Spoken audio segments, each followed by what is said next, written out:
of Creators. I understood that reference. What's up, you guys? It's Legion of Creators. I'm Luke. This is Joe next to me, and we got Kenna down below. Welcome to episode 44, January 6th, 2026. We got a few things to talk about. We got new trailers for Doomsday, the nice Xmen trailer. If you haven't watched that, maybe pause the podcast and give it a quick watch. It's only like a minute long.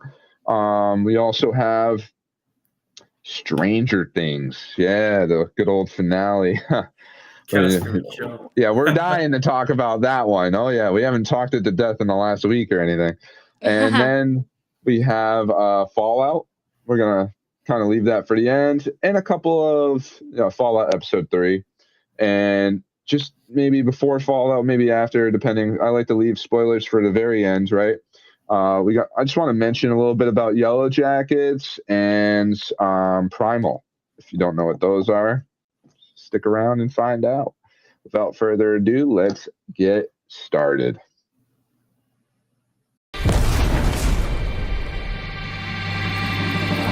Legion of Creators.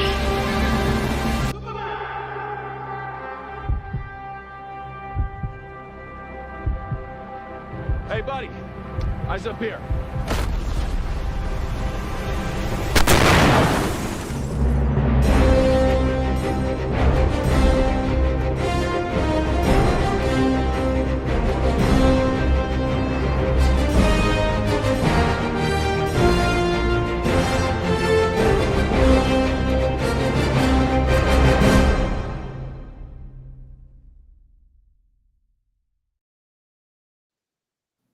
All right.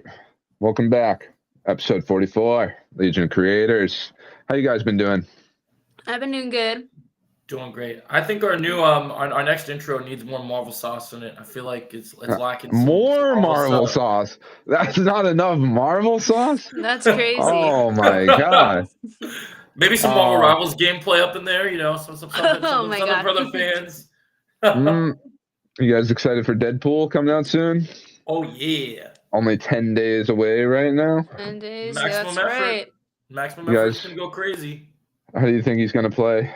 You think he's gonna be like a switching character, or? I think I totally see them either making Deadpool the first true hybrid role, or I can also totally see them just like he's only one role, and all the switching of the three roles the entire time before he releases was just them trolling, because everyone is so uptight about what character is what role. So I could totally see them like pulling Deadpool as a DPS, even though everybody thought he was going to be a tank or a strategist, just to it's mess a Ralph with them. Boner movement. I could see that, but he is the fourth wall breaker too, so I could see it going either way. The Boner has returned. I am more leaning towards that. I think he is going to be the first hybrid role. I think he's just gonna be all roles, man. He's just gonna be Deadpool. He's gonna Deadpool in each one. Only one person gets him though.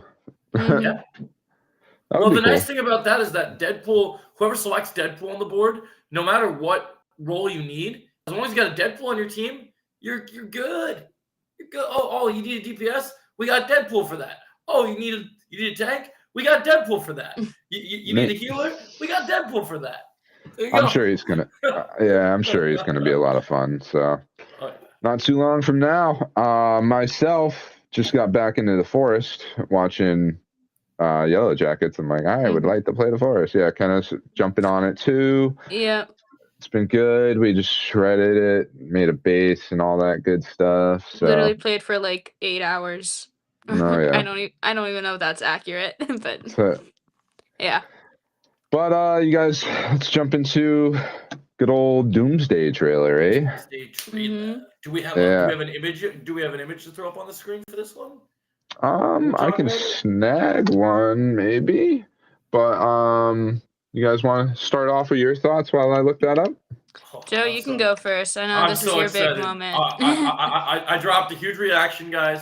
So if you guys haven't watched it, definitely watch it. But guys, this is the moment when we saw Deadpool Wolverine and we went, "This is Marvel Jesus." That was a lie. That was a lie. Marvel Jesus is Scott Summers. Like, guys, he should literally be a tank in Marvel Rivals because he's about to carry the MCU back from like He's everything. gonna solo tank. Yep, solo tank everybody, man. He's about to solo tank everybody. Like it's about to be crazy. Like he is this trailer. Like I may not be Spider-Man, but my spider senses were tingling, man. I was getting the feels. I was like, it was cool when I saw Magneto. I saw him kill it. I'm like, all right, we got that Xmen 97 vibe. I'm liking the long hair. I'm digging the beard. It looks good. And I like to see Charles. But then this right here, this man right here is aura forming. You smell that? Somebody cooked here, and his name was Kevin Feige right here. Because, bro, I'm telling you, Kevin Feige did the one thing Bryan Singer couldn't do. Cyclops is cool again, baby, and I can't wait. And that suit is. We haven't seen quite yet. All right, but he's cool. The movie's not out yet. Yeah.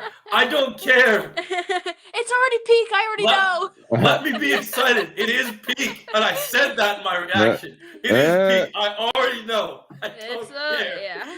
How we doing, dog lovers? This is the one thing I will fight everybody on, that this is peak, and I do not care. I do not care if I have to resurrect T'Challa from the dead to go tell Clint. I don't care again, because I don't care. Like, come on. Like, this is, you guys have to be excited about this. Like, for it, the perfect Deadpool needs to come back. I mean, yeah, that'd be awesome. He's definitely coming back. They're hiding him. Deadpool, everyone's coming back. Like, literally, the only person that might not come back is what? Like, Black Widow, because she's dead. And I even think she's going to come back. She'll come back in Secret Wars. They're saving the sauce for Secret Wars. That's when the real. Right, because I'm thinking every character that may not show up in Doomsday is probably gonna be in Secret Wars. Right, that would make sense. Something that was interesting for sidebar of new characters and related to this situation. Something I couldn't believe was Shang-Chi. Apparently, because with Doomsday, with the whole Infinity War parallel, you would expect the new heroes to get killed off, right? But I heard they already spilled the beans that Shang-Chi has an even bigger role in Secret Wars than he did in Doomsday.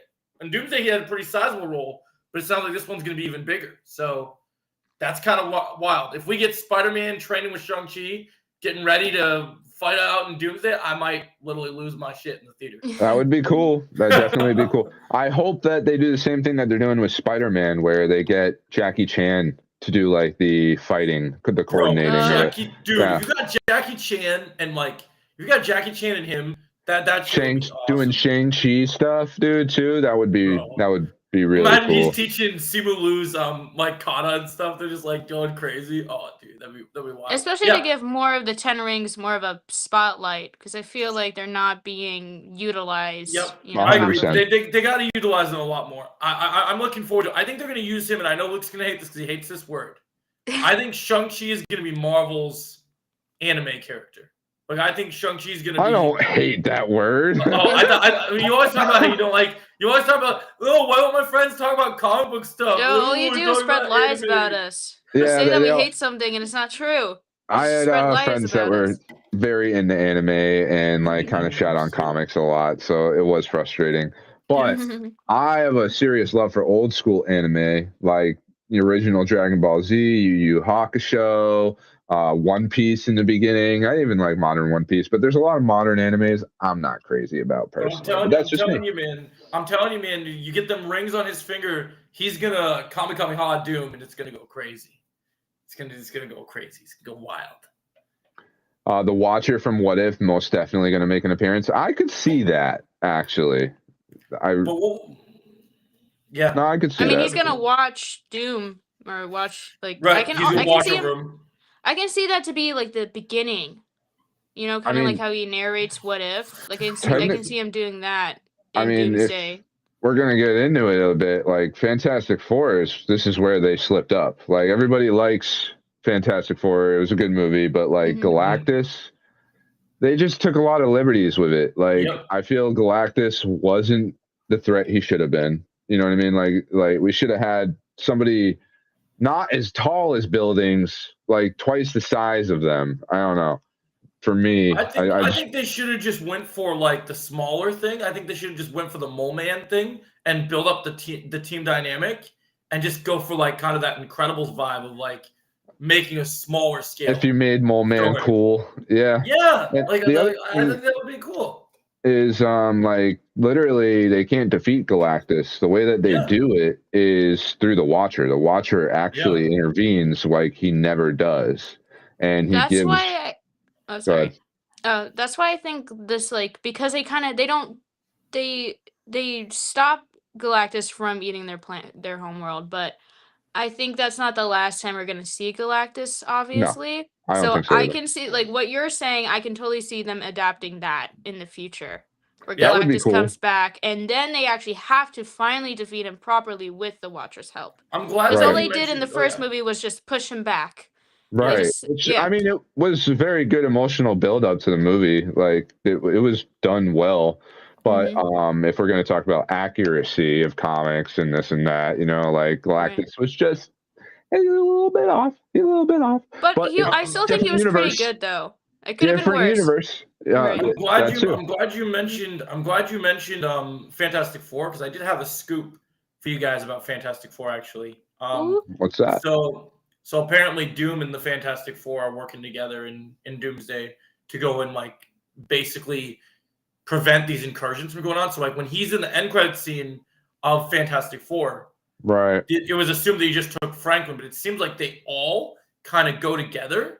And I wonder if Reed just starts getting really suspicious about like who this guy is, and then he's the first one to crack the case, and then nobody believes him because maybe they do the thing like, oh, Victor's so cool. Look at this dude. He's he's being so nice to Franklin, and buying him gifts, and because that's what Doom does, man. He manipulates that stuff. That's where I want, like, okay, we're friends with Doom, right? And then they go over to the main MCU, and like he takes the mask off at some point. They all think he's Iron Man, but these guys know he's Doom, but they think he's a good guy. Everybody else thinks he's a good guy, but really he's not. You know what I mean? Like, there's got to be some big twist coming with this whole Iron Man.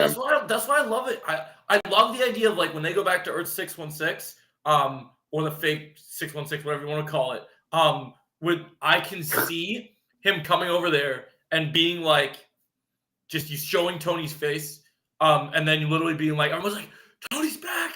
Oh my gosh, you're a Tony variant this way, and then he's just gonna be like, no. And he like kills like 6 people in front of them, just like, oh shit, I can't wait. I've been so excited. So what did Doglover said? So it says, does that mean that they're doing the storyline that ends with it turning out that they didn't have to do anything and they would have been fine? Namor gets kicked out of the Illuminati. I don't know if they're going to touch the Illuminati yet because they started doing it in Multiverse of Madness, but that kind of went nowhere. Unless there is one way that would work, Doglover. The only way that I can see that working is if they did the reveal that I thought they were going to do in Deadpool and Wolverine. Not Deadpool and Wolverine, Multiverse of Madness, which is that when Wanda defeated all the Illuminati, she missed one. Because there was Ultron bots in their lair, and Superior Iron Man was missing. So, and I have heard from my people that that Downey's got 2 roles in this movie. And I would not be surprised if we got Superior Iron Man. That gives me a good idea. They could also do Arno Stark. Yeah, they could do that too. His brother. That would be interesting. I would like that. I would be about that. I know a lot of people would be confused by it, but I think that's what's cool about comics is like showing up with that new character that people don't really know. That's refreshing, and maybe it's Iron Man's brother, and that's not so amazing. I feel like this is kind of the using the multiverse type of stuff that I actually like. Like this kind of stuff. They would have done this stuff back when Deadpool, Wolverine, or Multiverse of Madness. I would have been about it. I like this kind of playing with the timey-wimey to its effect of like, okay, let's do something fun. Like, let's do something different. Let's do something unique.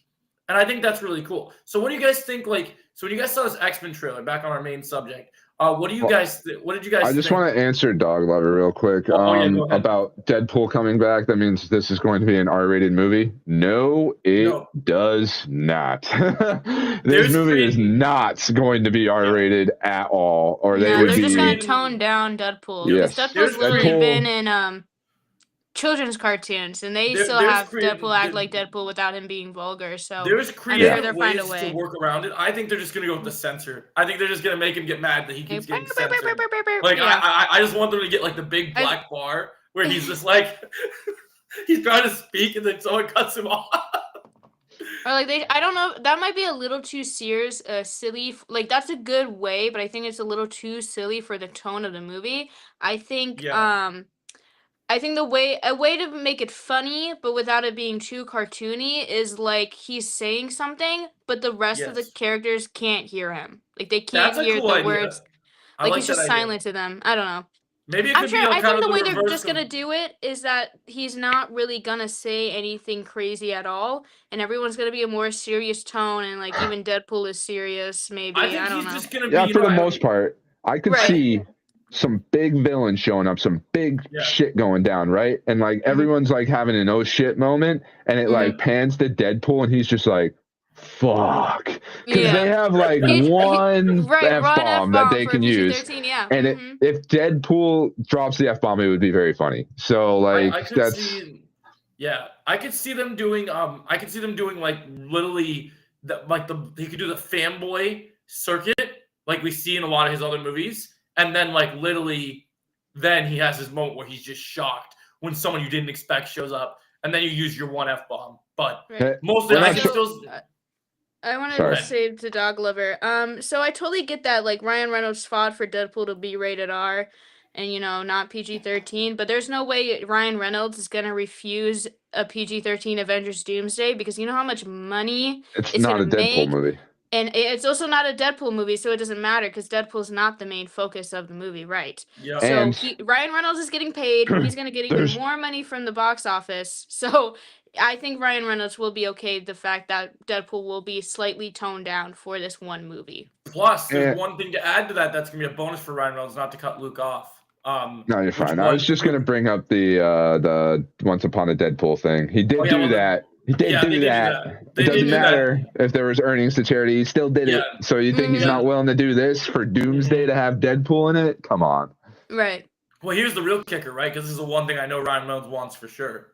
The other thing is, even though we know, even though they did Spider-Man and Doomsday kind of filming in a weird thing, there's two things going on. One, Deadpool could interact with Tobey Maguire's Spider-Man, because a lot of the reports I've heard have been that Tobey is the main Spider-Man in this movie, not Tom.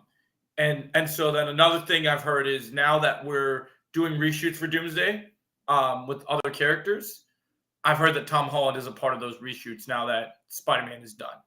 So now I don't know how much screen time he's going to have. I think Tobey will have more, because I think Tobey's a bigger part of the plot. You think so? Yes, because I think I it don't all know. has to do. I think it all has to do with the incursion, right? So what I think is going to happen, what I see happening, even if it's a cameo, I think Wolverine, because you're going to have Deadpool and Wolverine in this movie. I think Oh, yeah. Wolverine. I think Wolverine separates from Deadpool, and he goes and grabs Tobey at some point. Like shit gets real enough where he has to go, yeah, but we've been in this thing since the beginning. Like, we tried to do it back in 2002, but I need you, bro. Like, I need you to come with me. Or the other kick is the MacGuffin of the movie, Loki. They do the multiverse Avengers thing, and Loki goes and says, shit, Doom's coming for my ass. I better go round up the best heroes in the entire multiverse to come save the day, which I can totally see him doing. Dark Avengers? Yeah, Dark Avengers. yeah, potentially. Century? Yeah. Ooh. Mm-hmm. Yeah, no, that could work actually. Yeah, Mhm. that would make sense. I think that'd be cool. We get a lot of chats here. What do you I say? hadn't thought of that. Down came the goblin and took the spider out. Dang it. Good. We'll Overall, my thoughts about the X-Men or the Avengers Doomsday trailer is I'm just happy that the X-Men is back. I feel like X-Men, despite the Avengers having more of the arguable popular better movies. I think the X-Men overall is more of the heart of Marvel. Personally, to me, I feel like they've always been the most important, so I'm just happy that they're getting the spotlight back on them again. Especially Oh, yeah. James Marsden as Cyclops again, because I think he's a Also- perfect actor for the Yeah, character. and also if you look Sometimes- at the go ahead, Luke. Sometimes I think these actors just get hated on so much because people didn't like the Yeah. movie, right? But like, Yeah. Right. it's the same thing with Hayden Christensen in Star Wars. It's like everyone wanted to hate him so much when those prequels were coming out because they were hating the prequels. Now we look back and we're like, the prequels are all right. And then on top of that, everyone loves Hayden Christensen now. You know what I Mhm. mean? So Yep. No, yeah, Everyone that's loves true. Annie.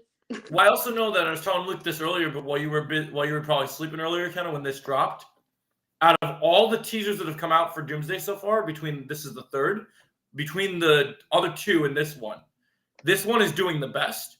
And Oh, and yeah. I also think that in general, because the gateway is, even though these are Avengers movies, they're gonna sprinkle the X-Men through these two movies, and I still think even a little bit into Spider-Man as well. Those three movies, they're gonna slowly build up this X-Men thing so that when this reset happens, we're going full X-Men. And I think that Marvel has gone to the point where I love the Avengers, but it's the X-Men time. Mhm. The public has spoken. It is time to blast that 90s theme to Kingdom Come and just like go crazy because it's the time. And No, the it cool thing is. with it, and X-Force. yeah, X-Force too. X-Force. Yeah. I heard Ryan Reynolds was working on some sort of X-Force project. I hope that he gets a lot of creative control in that, and he's allowed to Yes. make it more R-rated because that would fit X-Force. That would be cool with X-Force. It'd be like your more mature X-Men movie essentially, and then have like X-Men be your main PG-13 type stuff. Like I think that would be cool. Yeah, no, I agree. I think that could totally happen. I think that's I even heard he wanted Storm on his X-Force team, like a new Storm in like a rated R movie, which I think is a very interesting pick.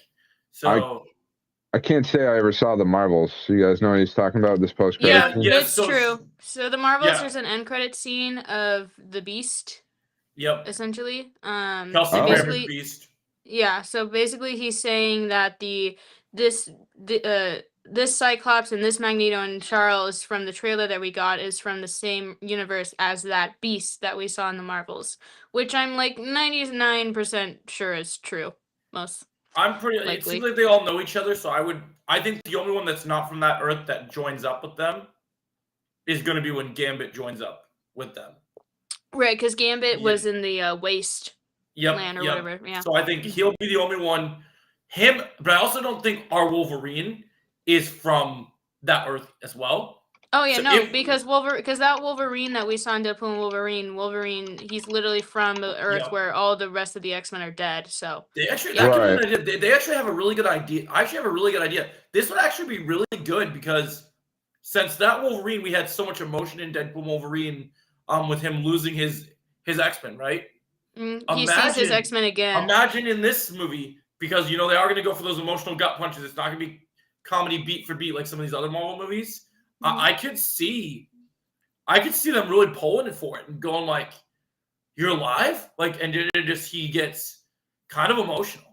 Right. I- And I- especially that- seeing especially Yep. Cyclops in the yellow and blue suit, and especially because he Yep. had that line in the movie I where mean, he I was think like, they're gonna have a little. I think they're gonna have a little fun with that. Like that'll be a little bit of comedy, but it will also turn into a bittersweet moment. Like I think it will start I kind know. of like. I mean, they could make the same, leather, whatever, black leather suit jokes that they did in X-Men '97, but I think it's going to be more emotional, especially since in Deadpool and Wolverine was like, Scott and Jean would always try to convince me to wear those suits, but I never would. Yeah. But Yeah, now I think he it's gonna be. is, I think it's and so gonna he's- start yeah. with a little tease, like a little. Oh, you're finally wearing the yellow, just a little nod, and just like, Mhm. and then it's gonna go like. Right, it's like, it's nice seeing you in Yeah. the suit, and then Yeah, they go then- into and then- battle. Yeah, but then they're gonna go to the battle and be like, "Let's do this, bub. Come on, you and me together." Like that, dude. If I see Cyclops and Wolverine in their suits united, oh my god, that's gonna be incredible. Like this X-Men stuff gets me excited,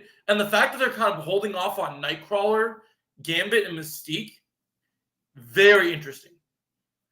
I'm sure they're saving it. And I was telling Luke, I think this movie has more X-Men than they're showing us. Oh yeah. I think we're getting Iceman.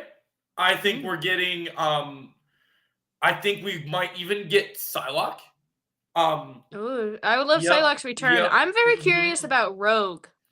I think About Rogue's a question mark. If Rogue, if they do Rogue, the one thing I know, it's gonna be a secret recast because I don't think they're gonna get that actress. I just really don't. I think I also no disrespect to the original actress because she did what she was, told to do for the movie, right?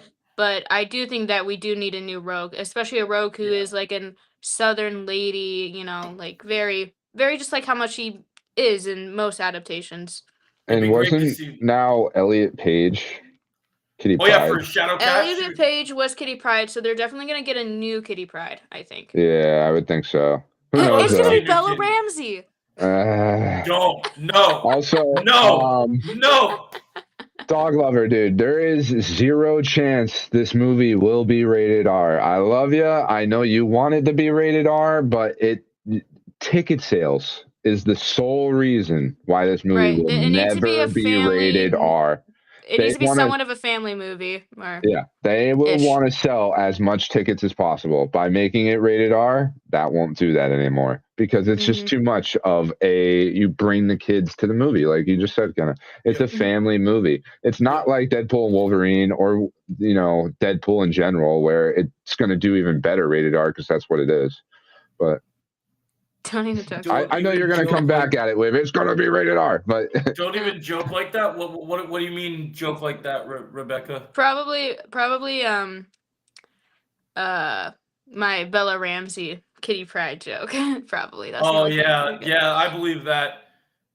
Oh God, please don't. Dude, alpha parents don't exist yet. You got the wrong generation, dude. Yes, there are. I know that there are some parents who don't care what movies they bring their kids to, but Luke has the one big point that they need to make so much money for this movie, and so it will have to be PG-13 so that everyone can watch it. Anyone and everyone. And to make it rated R excludes those ticket sales. And plus, I know that I wanted to bring this up as well because I know people are still talking about the whole Doomsday same day movie release. I know that those movies did well, and I know that people consider them to be cinema like other viewers I'm not going to name on here. But I think you guys know who I'm talking about. Hi Jake. I know you guys were talking about Bella Ramsey. Yeah. But when it comes to the Doomsday thing, they better roll out Dune in November because I talked to some people and ran some numbers and talked to some other people and they ran some box office early predictions. With these teasers, Doomsday's looking at a potential $3 billion opening weekend. If this the projections, these teasers have gone here. Like we were here. I don't know about RDJ. X-Men here. Yeah, but you can't just base it off trailer numbers because these trailer numbers are going to be incredibly high no matter how many people go see the movie. No, I'm not just talking this. I'm just marketing in general. Like when this marketing campaign truly kicks off, I've heard the streets are saying they spent so much money on this movie and they planned for it to deliver. Like they seem like they strategized this. Like you're going to get toys. You're going to get tie-ins. And I'm going to say this since we're on this topic. I know the character roster is kind of unknown for past Deadpool and also Bloodstone. Doom is coming to Rivals when this movie hits. I think it's happening.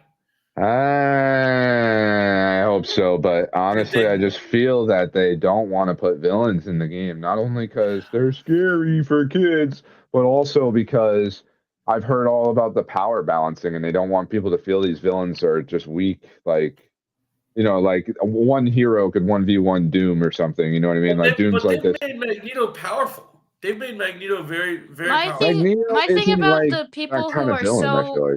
Yeah. My thing about the people who are so uptight about the character needs to be accurate to the games is none of the characters none of the characters in the game are quote unquote accurate to how they are in the comics compared to that game. So I feel like, yeah, there probably would be people who would complain about Doom not being quote unquote strong enough to, to lose to a random Captain America, but like that's just how the game is. You're all And just playing different yeah. heroes for fun. And it's more about the players than the characters. Like if you get a really good player, they could be like dusting people left and right as Doom.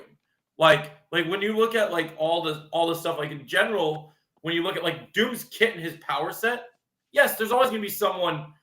Let's remember, in Marvel Comics, Squirrel Girl beats Doom and Thanos. So like that's a thing that happened. So it's a part of Marvel history that it happened. So I mean, I feel like just in general, like I feel really just like they know what they're doing with this marketing. Like, Rivals, maybe, who knows? I'd love to see it happen. Like you said, you make a great point. Maybe they don't want to do the villains thing, but I would love it if they did. I would too. I mean, Doom is in the game already, arguably, with the lore. Yep. Right. Like the story. The story is about the two Dooms from different timelines fighting. So it would make sense that eventually they add Doom to the game. I will tell But you. also, I Go thought ahead, they were going to add Null into the game because that was his whole big arc during that season. And Sure. then they didn't add Null. I think they're reworking Vanguard. him. So I think Null. I've seen some things that I think they're going to rework him eventually. So I kind of think they're going to keep it heroes as long as possible. They're going to fill out the Xmen, more Avengers. There's so Pick many your characters. heroes or villains, and Right. there's like Magneto. 100 heroes and 7 villains. But there's also a chance, maybe not necessarily playable, but there's other chances they can do is if they're going to expand on these PvE modes, they could just add villains as bosses later. Because they could go that route. That's where I feel like, Sentinels makes more sense. Zombies makes more sense. I don't want like some giant Thanos thing. I'd rather have Thanos be in the game and be playable. Like, Yeah. I don't know. You mean to tell me you wouldn't want some cosmic invasion stuff where you got to fight a big boss as a team? Well, that's because that's Marvel. Like, they're two different games. Yeah, I won't ever play like that. That's the thing. You know what I mean? Yeah, like, that's true.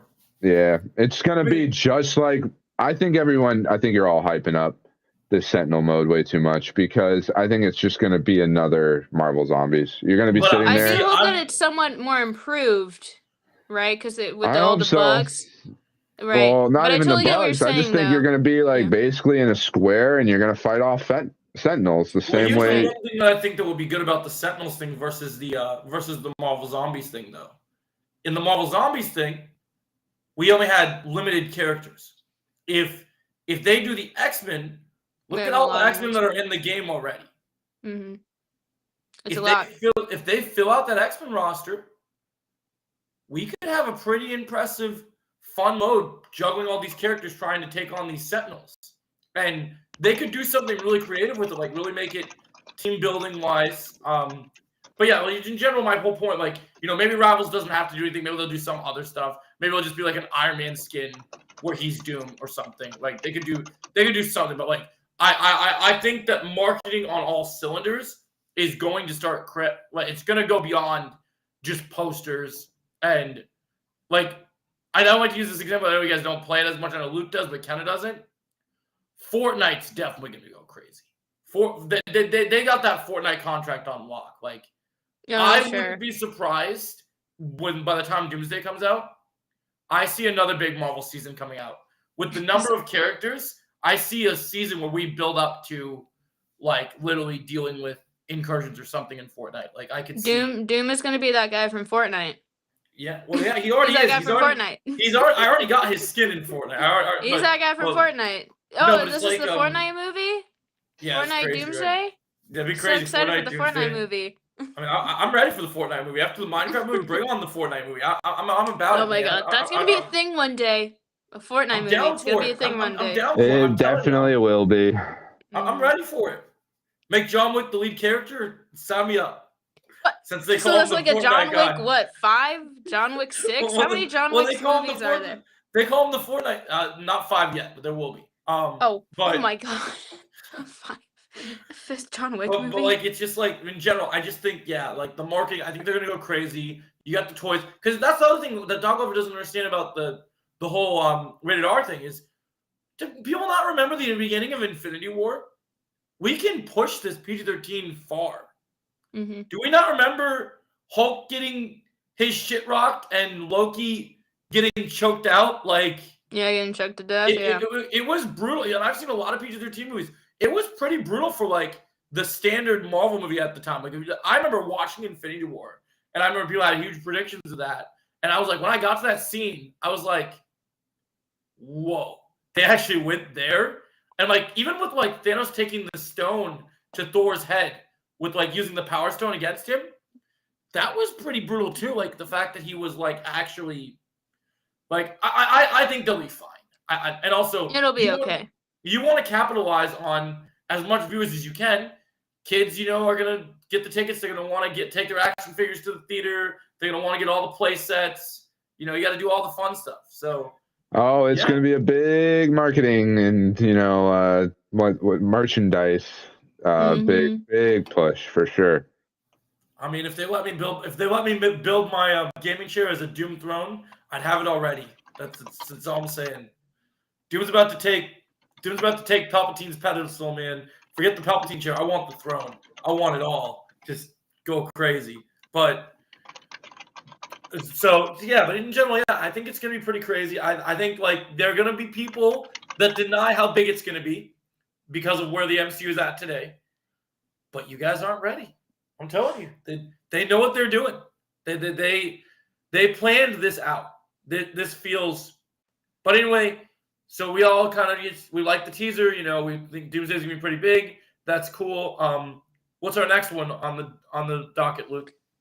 Stranger Things? No. No? We got a little bit more Marvel news. Well, not really Marvel news, but DC news with an MCU actor. Right. Oh, That's right. right. All right. Sebastian Stan. I think Kenna should start with this one. She's a Standy. So. I'm a Standy? Yep. I suppose. You stand for Stan. I stand for Stan? Wow. Put that on a t-shirt. I'll make it for you. So at first when we heard Scarlett Johansson joining the Batman part 2, that was fun. That was cool to hear. But Sebastian Stan is very interesting on who he's going to be in the Batman. I think that's very interesting. And I think it's fun that these two actors are from the MCU are coming to DC because I think that they've both been kind of screwed over a little bit with the way that their characters arcs were in the beginning of the MCU, so it's gonna be very fun to see them in the DC roles. And I also think people don't really realize how really good actors or how good of acting that Sebastian Stan and Scarlett Johansson do. So I think they're gonna have a lot more fun to play these more dark and very Gotham characters in general. So also, I have no clue who he could play. Does anyone have an idea? He's dead. Oh, okay, that's what I was gonna think. But Yes. That's what I was gonna say, but I wasn't so He's rumored to be dead. You guys remember I told you guys a couple days ago that Dent was cast? It sounds like this is it. It sounds like this is it. I think he will play a very good Harvey Dent. And I was gonna say, Luke, I don't know where you found this picture, but looking at this picture, looking at the scar here, I'm kind of vibing with it. I'm kind of like, I can see the vision. I think it would be cool if the Mask of Phantasm isn't true about Scarlett Johansson's character. I think it would be fun to see if like Scarlett Johansson is gonna play like Harvey Dent's wife, maybe something. Or did you say Poison Ivy? I did. I was just kidding. Well, that would be cool, but I don't know. But like, especially because one of my biggest, well, not my biggest, but a small nitpick I would say about the MCU was the relationship between Black Widow and the Hulk. And Bucky and Natasha are married in the comics, so it would be fun to see essentially Bucky and Black Widow actually be together, just more in the DC version. Yeah, I've heard this is the move. I already heard before they cast Dent that she was gonna be like, everyone ran with this whole we're doing Phantasm. I mean, it was cool. It could have worked, but yeah, I get what you're saying. I think it's just they've set up Dent since the Batman, and it just makes sense to have her be the wife. And I think that's going to be interesting. And I also told Luke this. I want to get your take on this, Kenna. because we do have some downside news that went with this. Okay. Oh God. Batman, there's gonna be something you're not gonna be happy about that I already told Luke about. Oh God, what is Yeah. it? So this is the upside. There's a downside about this Batman news. Okay. So should I just rip the Band-Aid off before Yes, I get just your tell take? me, Well, before dude. you do. No, Oh. I'm gonna make you wait. Yeah. I just want to say that I don't know how I feel about Sebastian Stan as Two-Face. I don't know. I just think it's an odd pick. And It's an odd pick, but I think it's gonna work. You know what I'm saying? Because it is an odd pick. You wouldn't expect it, but I think if he did a really good audition, maybe Matt Reeves sees something that we don't. I just also don't want DC movies full of MCU actors. I don't. Personally, Right, I I don't. get that with the crossing from one superhero to the other. I get that, It but I takes don't you think out they're of it gonna a little do. bit, I think, personally. Like, because now I'm watching the Batman and I'm thinking about You're thinking about Black Black Widow and and Bucky and the Mhm. MCU. You know what I mean? And I want my brain to just be in DC mode when I'm watching it. You know what I mean? But like, there's going to be no way to not constantly make those comparisons. But what if she doesn't even look? When you look at like the costume department and makeup department, what if they do such a good job that it doesn't even look like Scarlet? And then Well, Black that might Widow? be hard with Scarlet, but I can see them doing that with Sebastian Stan as Two-Face Yep. because look at Colin Farrell as the Penguin. That Okay, so- makeup goes crazy with him as a Yep. Penguin, so I can totally see them How do doing that you too. even do that with her though? It's like Penguin is like this grotesque kind of like character in a way. You know, you can pull that Well, off. I mean, once Two-Face gets the acid thrown in his face, that's where you do Well, it. yeah, but Joe thinks we're not even gonna get Two-Face like at all So in I this don't think movie. we're getting Two-Face yet. I think it's Oh, just so Dent. I can see that, right? He's Yep. he's gonna be Mhm. mostly Harvey Dent for the majority. That's fine with me. I'm Because okay with that. because in the first movie, the DA was killed. In Mhm. Penguin, Oz was asking for the DA. Mhm. No DA. And then there's Harvey Dent comes in. Because Mhm. every time you see, if you know your Batman comics, whenever there is a big DA in Gotham, in most of the, not all storylines, but a lot of them, it always comes into Harvey Dent, the White Knight. Mm. Pull a little. So what? Okay, so here's is the that bad news. what? Yeah, what's the bad Here's news? the bad news. Okay. Apparently, it sounds like we're gonna get more of Joker in this movie. Oh, Yeah, I don't know how much yet, but I'm not surprised. Like, I mean, my only one disdain about Matt Reeves' Joker is that it's fucking Barry Keoghan. I don't Yeah. like Barry Keoghan. I don't like him. But Oh. I mean, It's on par with Gotham how bad that Joker is. Like I not can't. too much on Cameron Monaghan. I'm just kidding. Why is that bad? Because It's we're all because sick of Joker has been oversaturated like crazy dog liver. Like every time there's a new Batman, they gotta bring in the Joker, which I totally But- get because Joker's #1 Batman villain, but there's been so many other villains they could have done. You And know, I think the people are just wanting to take a break from the Joker just for a little bit. I don't Just for a even. little bit. I don't even think that's the problem. I don't even What's- think that's the problem. I think what's the- it's the actor is just that bad at Joker. Like for Yeah. real, I do Barry not Keoghan. want this dude playing Joker at all. That yeah. one scene he's Joker in the Batman is the Sucks. worst scene of It the sucks. entire movie. Like, Yeah. no, thank you. The movie would have been better without it. Like leave him out. Or you know what I want? This is the Batman. This is a different take on these stories, Batman. right? Mhm. The coolest thing you could have done with Joker in this case, live action Mark Hamill Joker. Oh, that would have been interesting. It That would have would've been blew cool. people's mind. It would have blew people's I would have mind. loved it. The only problem is, Mark Hamill said when Conroy died, no more Never Joker. playing Joker again, which I respect, you know. Yep, I respect it too. But It would have been You- awesome. I would. Jerome what if they just Joker? bring back? What if they Well- just bring back Jerome? That was some of the worst writing ever. It's not Joker, it's Jay or something. And then, like, guess what? It's Joker in the end, and you lied to us like 2 or 3 times throughout the entire show. They'd be like, it's not Joker, though. What if It's they not just Joker. bring back Cameron Monaghan to play the Joker again It's because in the Batman? studio. It's because the studio changed, Luke. So what happened is because of the whole. This is stupid, but DC went through this whole thing during their TV shows and their movies where when they made their Suicide Squad with Jared Leto, Warner Brothers mandated that if we're using Joker in the movies, you can't use Joker in the TV shows. They mandated Right, that. they had to In- face in- it. in- I in I live will action. say my Good. overall feelings about the Joker being in Batman Part 2. Does it kind of suck? Yeah, but I kind of just accepted it. I'm like, you know what? It's a Batman movie. Joker's gonna be there, and I hate Barry Keoghan, but I guess it's okay. Maybe it So won't my be take- so bad when I My actually take see on the it was, movie. I was telling Luke about this. My take on this is, what if it's similar to, like you said, that one scene with him and the Batman was bad, but like, what if it's like in the Batman, the first movie, to get the Penguin show, we had like very little like breadcrumbs of Colin Farrell's Penguin, right? So what if we only get like little bit, like it's not a main role, it's just kind of Right. If it was a tiny little bit. bit, I would be okay with that. Yeah. So that's what I'm kind of hoping with. But back to the Dent situation. So do you guys think, because there's been talks of like a new story with like a Penguin season 2 eventually, right? How do you guys feel about? I have an idea. So in this movie, we get the Dent stuff. It's cool. We get the DA. We build into it. It's cool. It's a big part of the narrative. But one thing I was telling Luke, and I want to get your take on this, Kenna. Okay.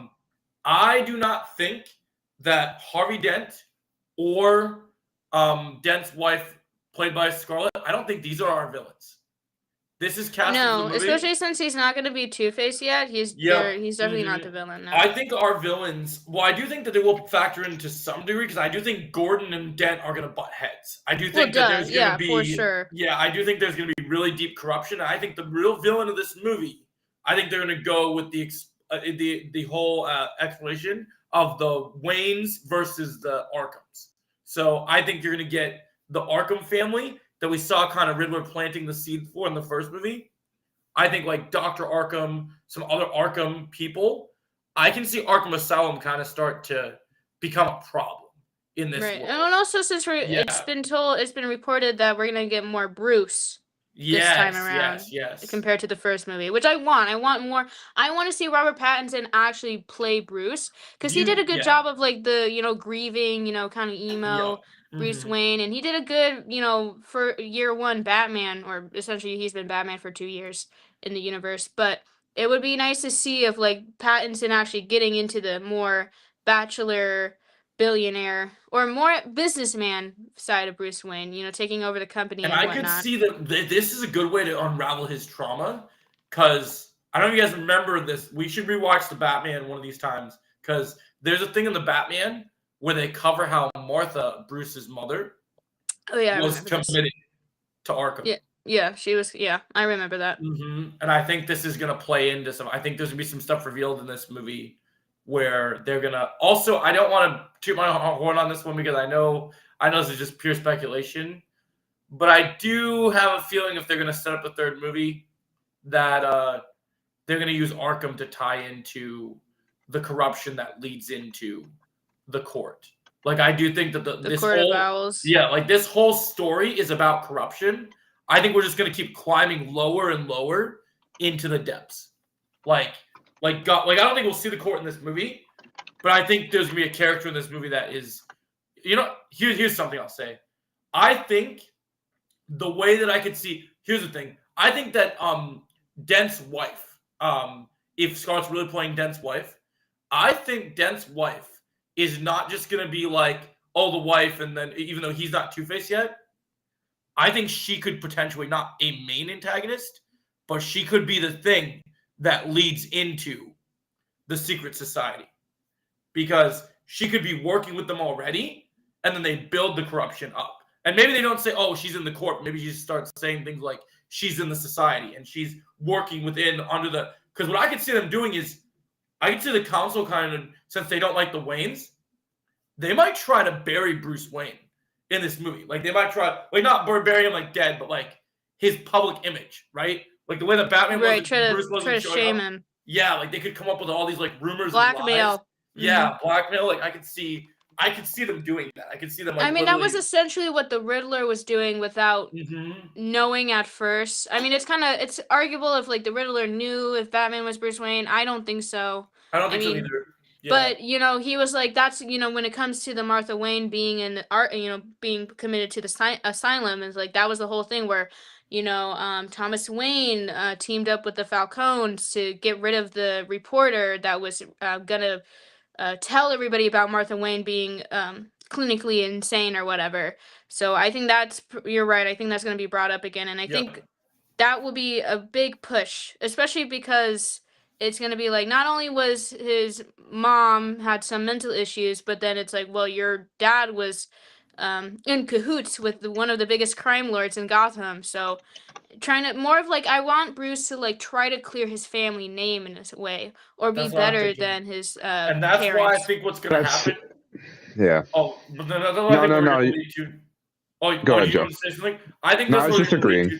Okay, I think what we're going to lead into with this is that when the court starts to really get announced, either at the end of this movie as a twist, or early in the next movie, we're going to get a name drop, and someone's going to say, "Yeah, you don't want to know what happened to the Waynes? You want to know why it seems like they got committed? Because the Waynes fought against what the court was becoming. So, and you're going to find out that the court killed Bruce's parents. Like, either they sent an assassin out to do it, something's going to happen. We're going to find out the court is responsible. And that's going to put Bruce, for the third movie, at war with the court.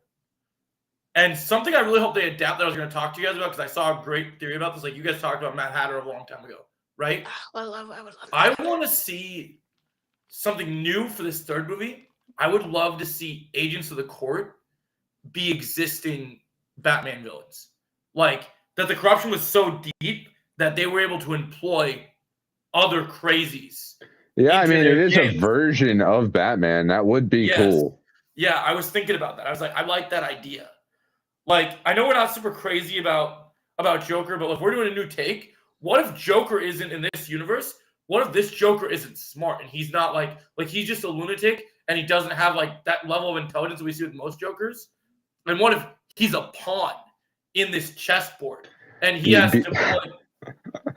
You'd be redeeming the idea of that Joker in this movie. Is what you'd be doing. Right. I'm okay with that. I'm okay with that idea. I think that's a good idea for this version of the Joker and the Batman. Yes. I just really hope in the DCU, if we're not going to merge, I really want the classic clown Prince of Crime back Joker. I want him to be dapper looking. I mean, obviously still have him be crazy, but like, just like how Joker is mostly portrayed in like the cartoons that I watch, where like he's somewhat sophisticated, but he's crazy. I would love that. Yeah, since we're gonna, speaking of Batman villains in the DCU, since we're gonna eventually head over to Stranger Things, I just say this that I've been saying for a long time. I wanted to say, can we please just get in the DCU, like even as early as the first movie, can we please just get Mr. Vecna as Scarecrow?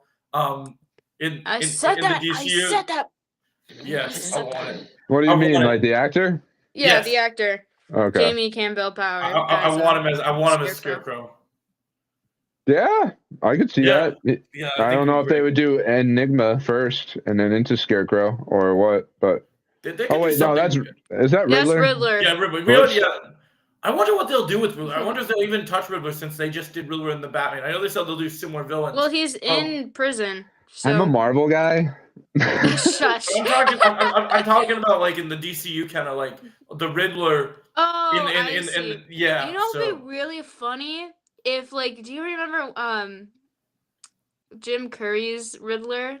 Yeah. Where I would love to James Gunn do that again, but obviously in a better way. Do you want to know you know what I think they should do? You know what? There's two ways they do this because they almost did this once back with Christopher Nolan. You know what I want? I want Neil Patrick Harris as Riddler for the for that universe to do the campy Riddler. I think that he has the chops to do it. And if we can't get Neil Patrick Harris, then I want the guy that plays Sheldon on The Big Bang Theory.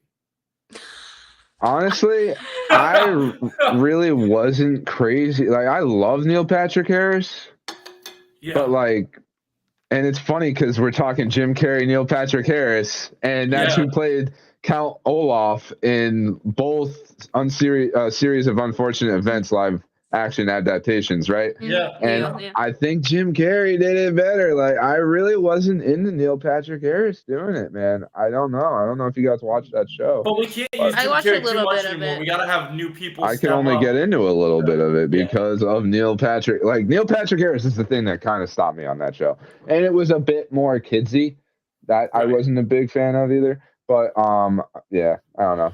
Like I said, I can see he's an option. I personally like the pick of doing the Sheldon actor more from Big Bang Theory because I think he fits more for what that would be.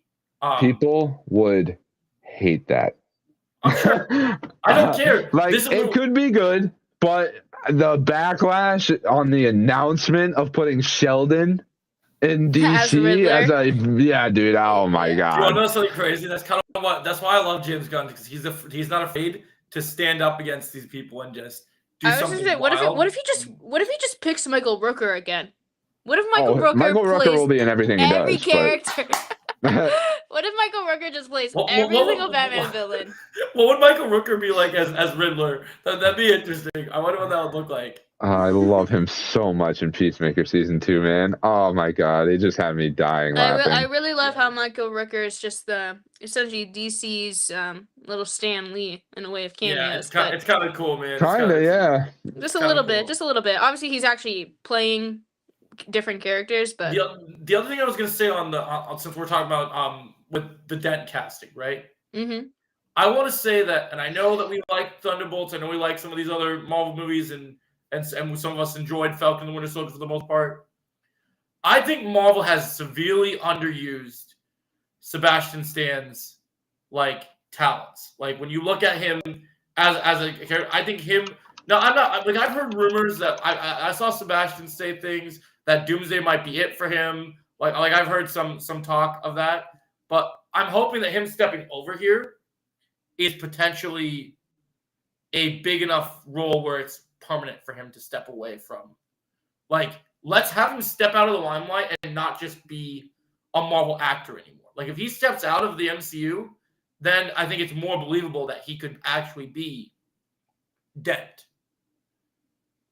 Right, that's kind of like why. Yeah. That's why I kind of I disagreed on the whole. I feel bad that these actors, obviously it makes sense because they've been in the MCU for such a long time, but they're more than just their MCU characters, and that's why I didn't really get that feeling when watching Dune Part 1 and 2 of oh my god, it's Drax. Oh my god, it's fucking Moon Knight. I don't get that because I actually, or oh my god, that's Yelena, because I actually see the actors acting and actually playing these characters. So that's why I don't have that feeling when Scarlett Johansson and Sebastian Stan are now playing in the DC. Because I'm okay, they're playing these characters, they're actually acting. As long as they do a good job acting and the characters are written well, then I'm not going to be in the theater going oh my god, it's Bucky and Black Widow. I'm not really that. I I understand why people go through that. I think that's totally fair why they have that thinking process, but I personally, for me, that just doesn't. I think I see it, but it doesn't phase through me.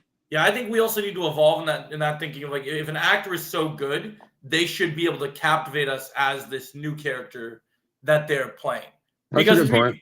Because to be fair, and I don't want to be mean to say this, if you look at Bucky as a character in the MCU, how many times when he's obviously when he's Winter Soldier brainwashed, and then when he's Bucky Barnes, he doesn't speak that much. You don't get a lot of personality from him in the Marvel movies. He had lines in Thunderbolts, he has lines in some movies, but with he stepping into a bigger, I was telling Luke, he's got other things he's in that when he wasn't Bucky that show that he can do more. I also think him being Harvey Dent as the DA is going to be so much better than all of a sudden having Bucky be a senator. Yes. Well, I was telling Luke, you know what I was telling Luke? I think that was grooming him for this. This might have been work longer. I think he might have done that senator thing. No. Just set him up for. I don't think so.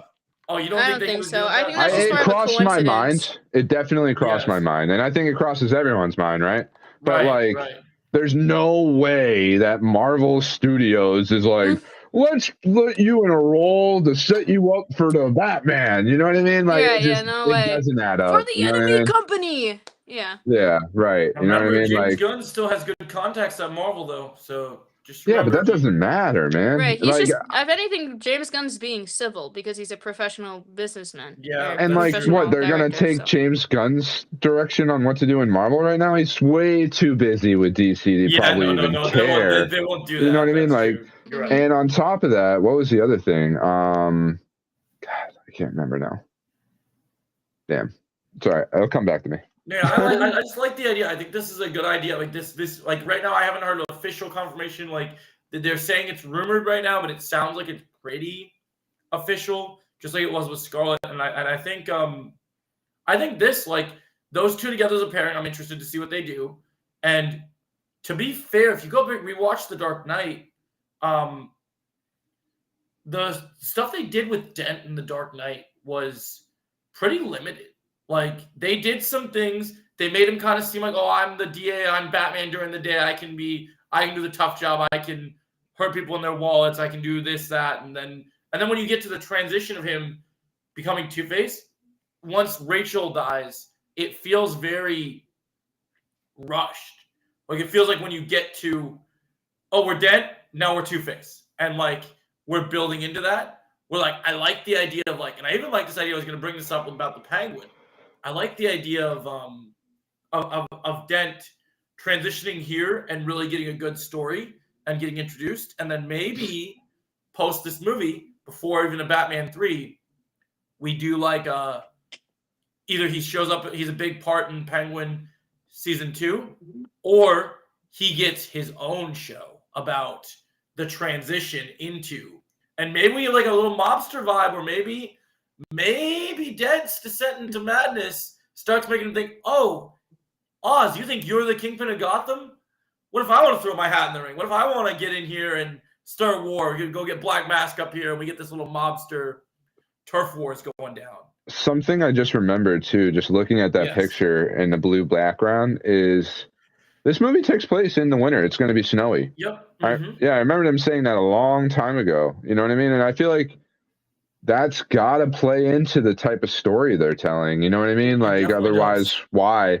You know, it's like, it makes me think, is Mr. Freeze an option? I was just going to say that. I was just going to be like, is Mr. Freeze coming? That's been a conversation for a while. Ever since Batman Part 2 was announced, everyone's like, Iceman's going to be the new... I'm sorry, Mr. Freeze was going to be the new big bad. And I've always been on the fence of, like, how are they going to do that? Because if this is a more grounded, realistic version of Batman, it's going to be very interesting. I'm not saying that it's impossible. I'm just curious on how they're going to make Mr. Freeze, the way that he works, how they're going to do things like that. You can science it away, right? I mean, and be like, why? Maybe it's like the worst winter Gotham's ever had. Like, why is it Mr. Freeze is behind it? You know what I mean? Like, I don't know. It's just an idea, really. I think the biggest problem with that one is the fact, as much as I love the idea, it's that whole Matt Reeves villains that haven't been used in right, that's right. Live haven't action. Been used in live action. That really gets me. Like, I'm not saying it couldn't happen. I still want Mad Hatter. I'm still on that little train. I would like Mad Hatter too. I really think, like, see, the thing is, and I know this probably doesn't count because, you know, TV shows and movies different, very right ever. But like, I feel like I think we could get Mad Hatter eventually. But you know, the more I think about it, and this might be a hot take, I feel like Mad Hatter is more of a kind of James Gunn thing. Like, I kind of feel like either way, yeah. Yeah, like, I kind of feel like Mad Hatter is like kind of a, oh, that's kind of a weird character. I like that.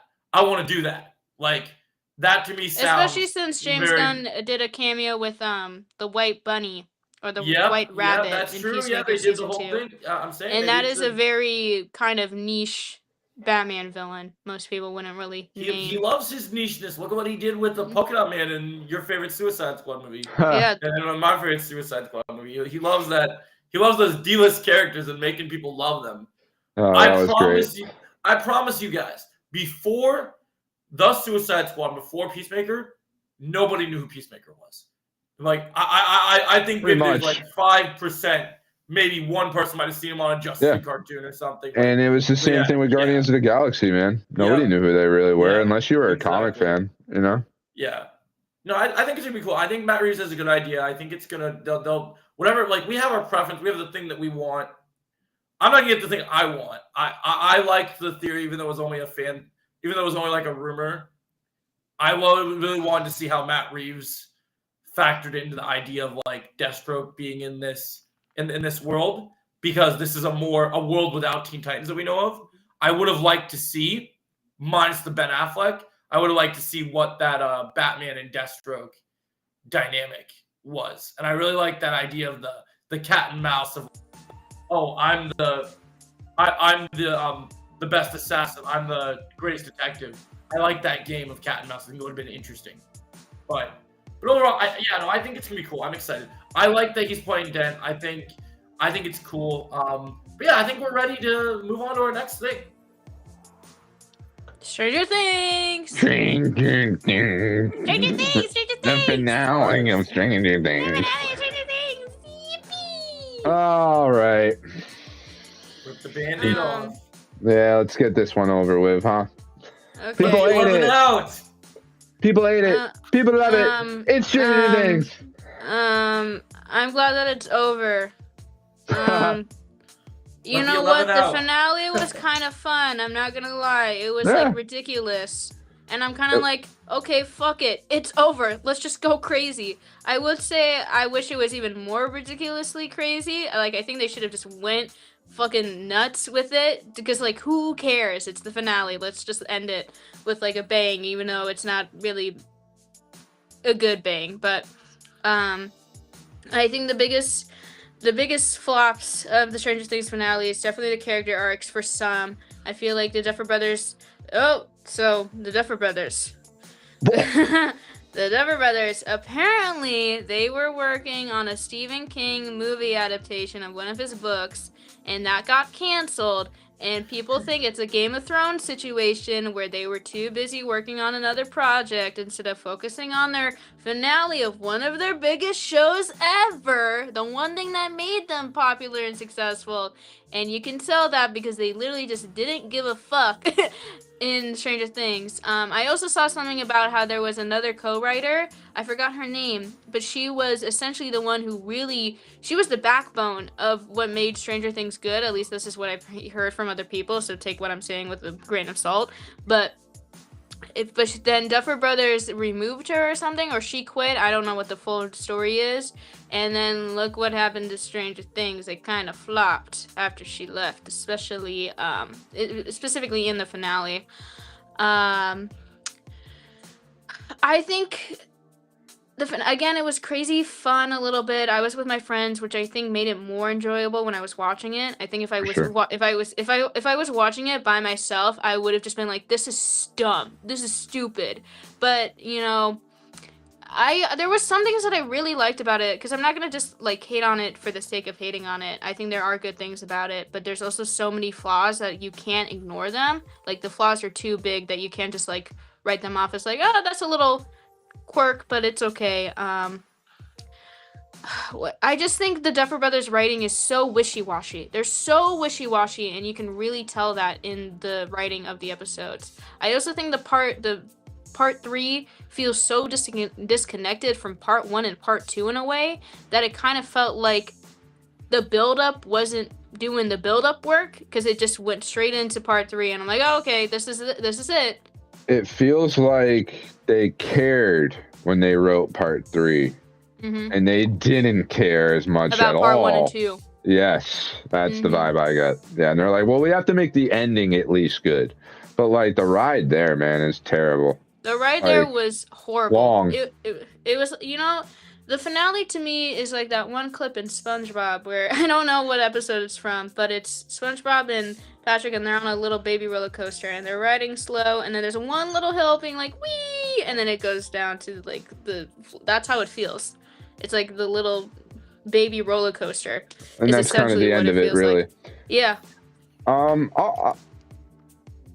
I will give my take of, I mean, I kind of just did in a way. I really think that the first part is incredibly slow.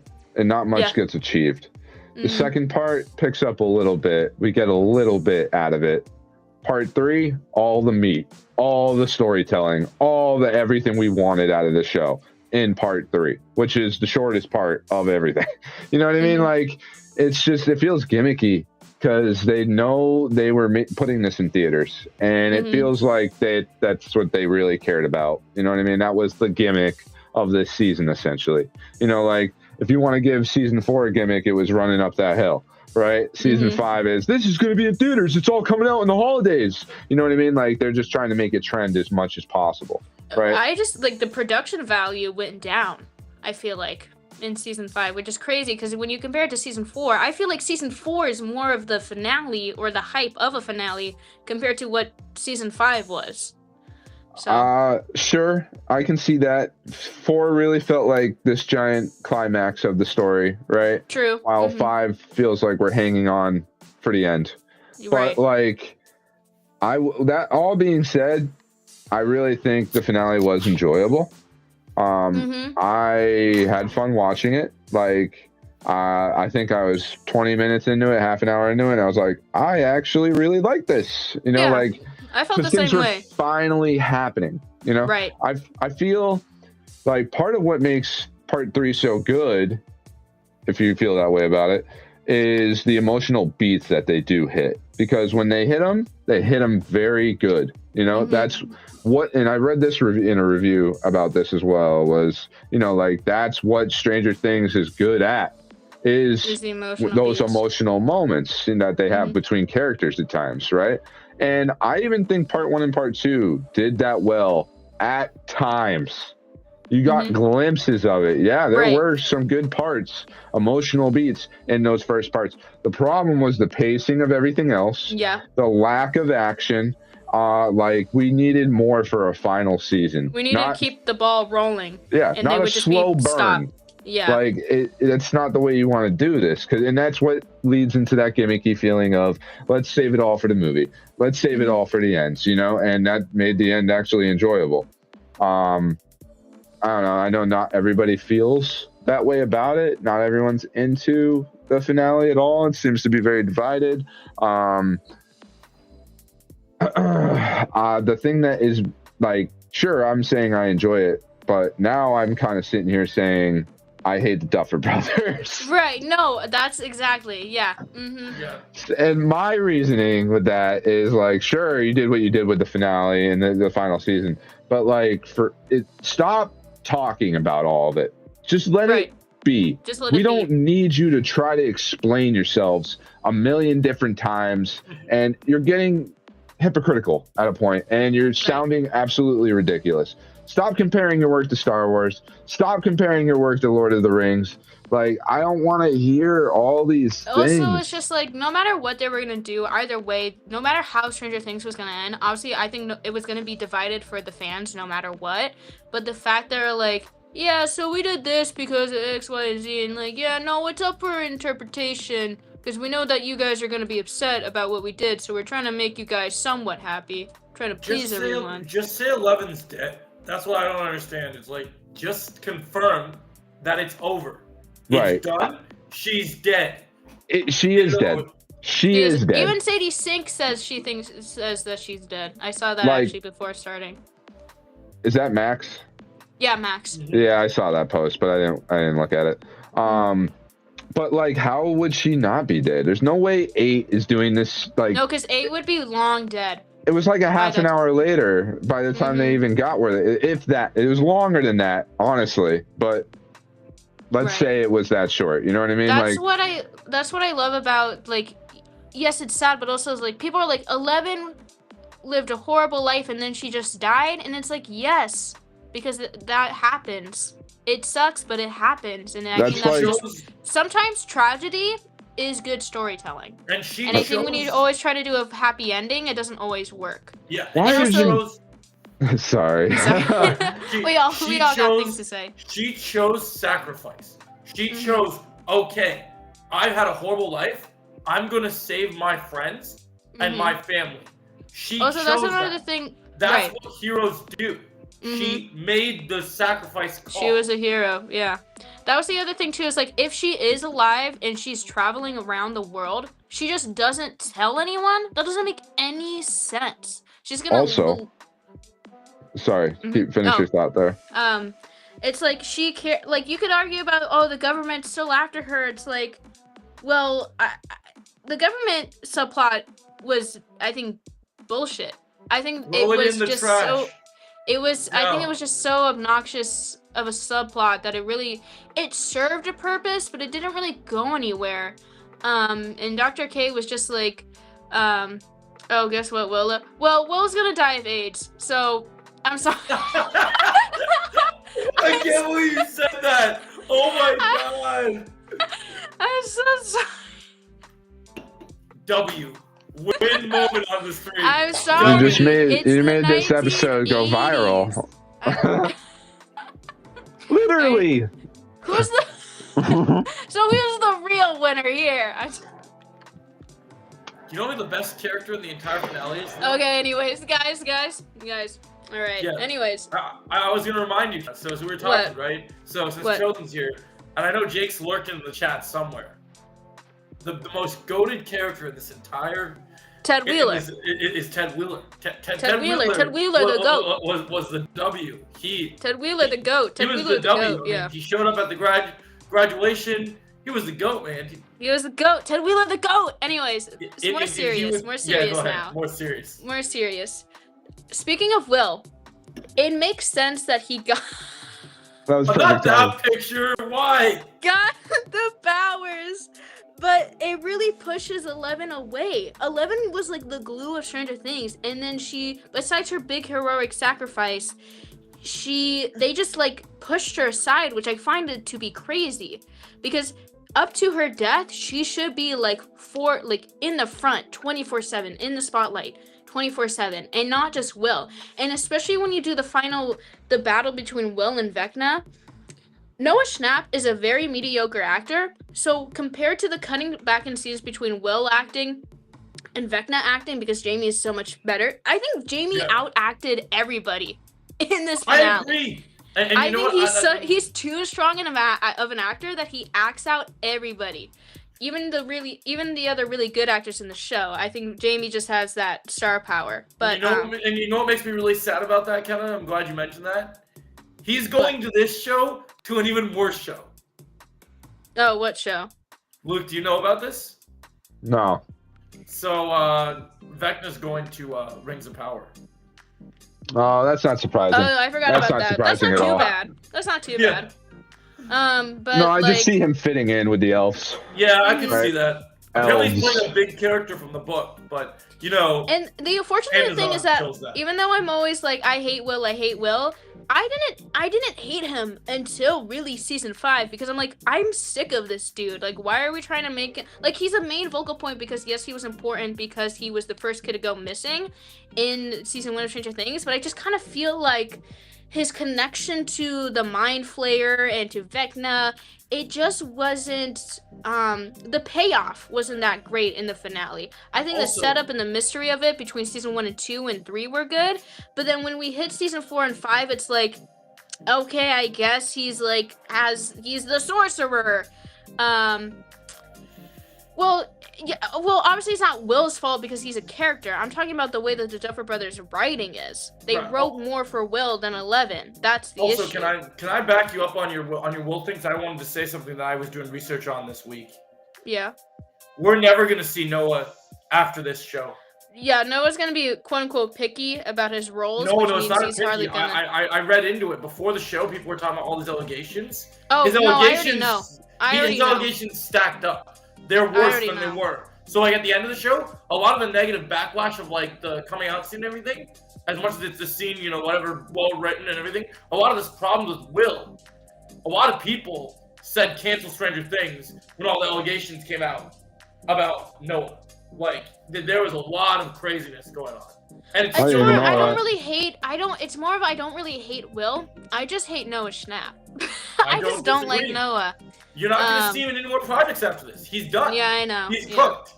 They said that about the guy in The Flash. Yeah, they said that about Ezra Miller. Oh, God. Hey, maybe they're been friends now. Maybe They said that gonna go do a about project. Jared Leto. They started dating. Let's put all three of them in the abyss. How about that? Let's get Jared Leto in the abyss. Let's get him in the Also, abyss. I'm glad, Put 'em all Luke, in the I'm abyss. glad that you pulled up that picture because that was my other thing. The Mind Flayer battle in season 3, even though that was the mini Mind Flayer, it was so much more epic than whatever this was. It was more tense than what this was. It You're was unfamiliar. more at stakes than what this was.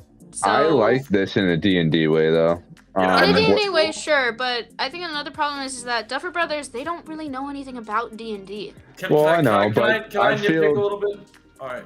If I could just say real quick, go I ahead. just feel creators do this all the time. They loosely take material and they adapt it, right?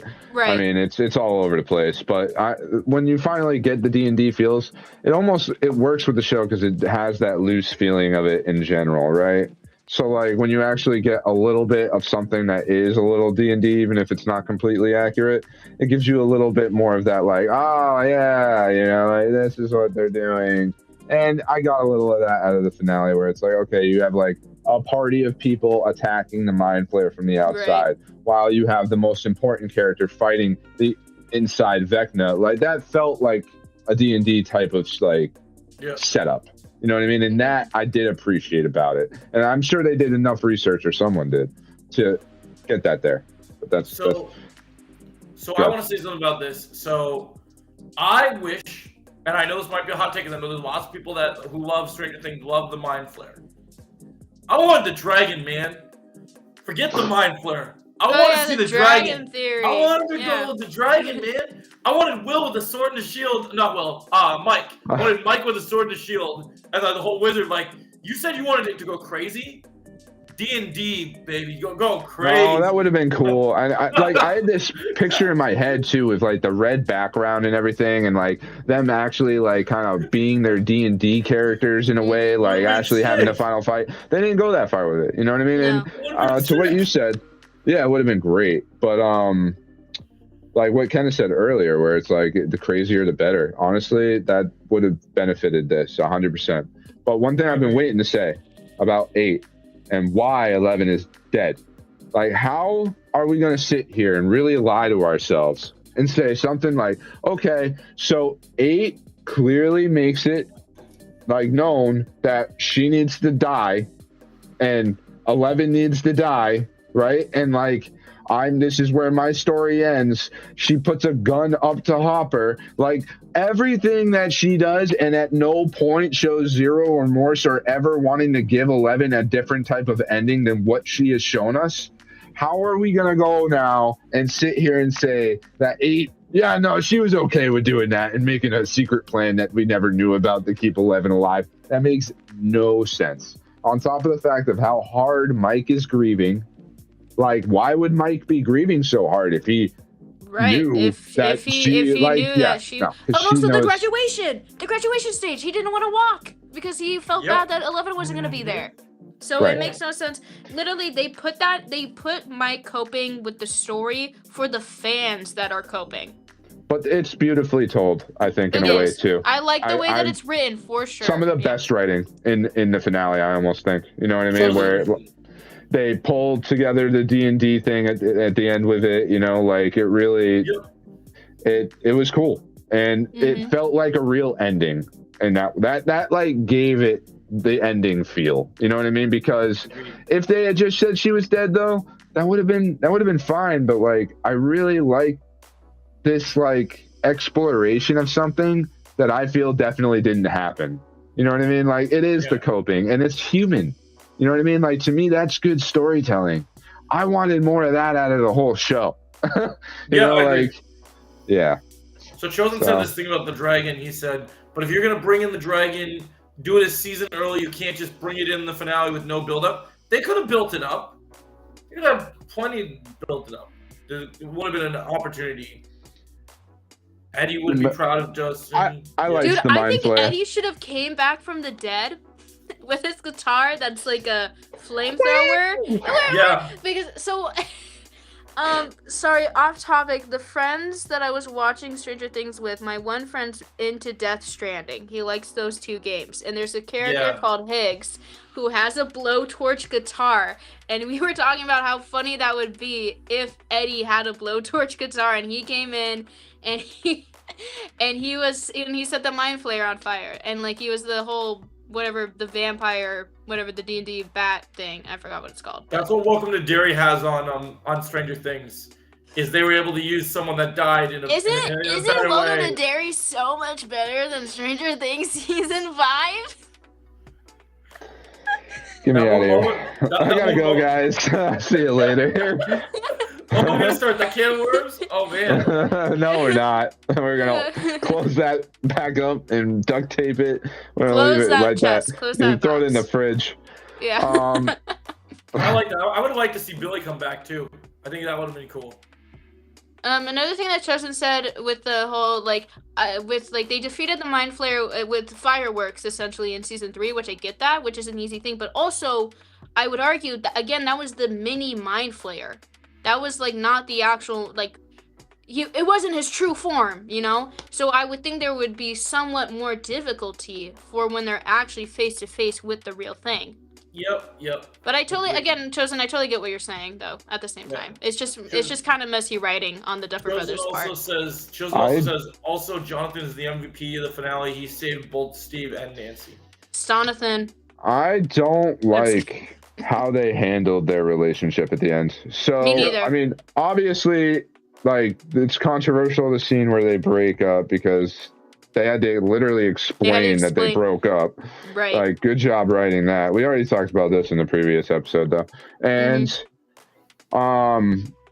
it's just like, that very end when they're on the rooftop, and, like, you're talking about how they should meet up every once in a while. Like, you get this vibe that like Jonathan and Nancy can still be a thing.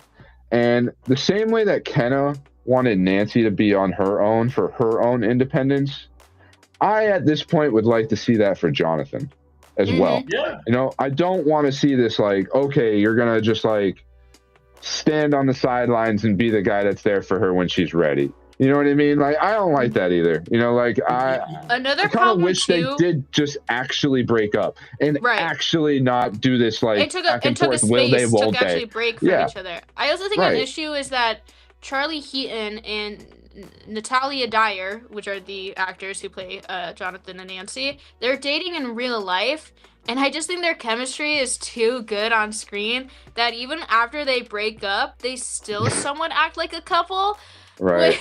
So I'm like, you know what? I think at this point they maybe should have just stayed a couple. But again, I do like the character arcs of like they should move on instead of always being tied together. And they're still friends. I'm not saying that they need to hate each other or anything. I'm going to say something wild on this subject. I'm glad you mentioned that. I don't hate Jonathan anymore.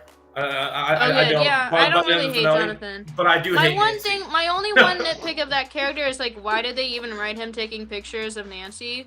That's weird. That's so weird to me. I can't get really over that. But you know what? It's fine. Well, it's just, I mean, not like, I feel like that's in a lot of 80s type shit. There's that like guy that's kind of a creep that's like taking pictures and takes pictures he shouldn't, like, and puts them in the red room. It's been in other stuff. I know it's been in other stuff. Right, I get that, but I just find it kind of 80s. It's 80s though. You know what I mean? Like, it's just like the Wrinkle in Time book. Guys, it's just like the Wrinkle in Time. I don't mind it's just that. Like Back to the Future. What I mind Back to the Future is like the I'm gay and like, or I don't like girls. Like, they don't ever. If you really want to be an 80s thing, man, I come from the 90s and we got beat up as kids.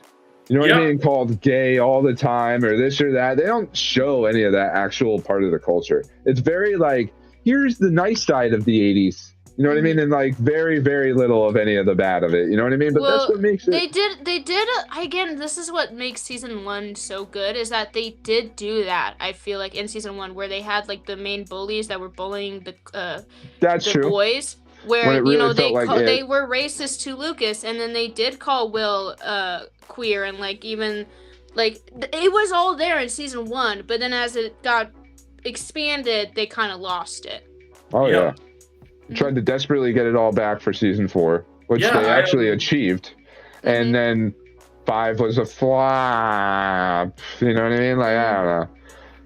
I'll say Does one anyone- thing. One thing on What? this one that because I saw Chosen was saying this, and I want to follow up on this. I've come to the realization that I rewatched all the seasons after season 5. I went backwards and went and rewatched 1, 2, 3, 4, right?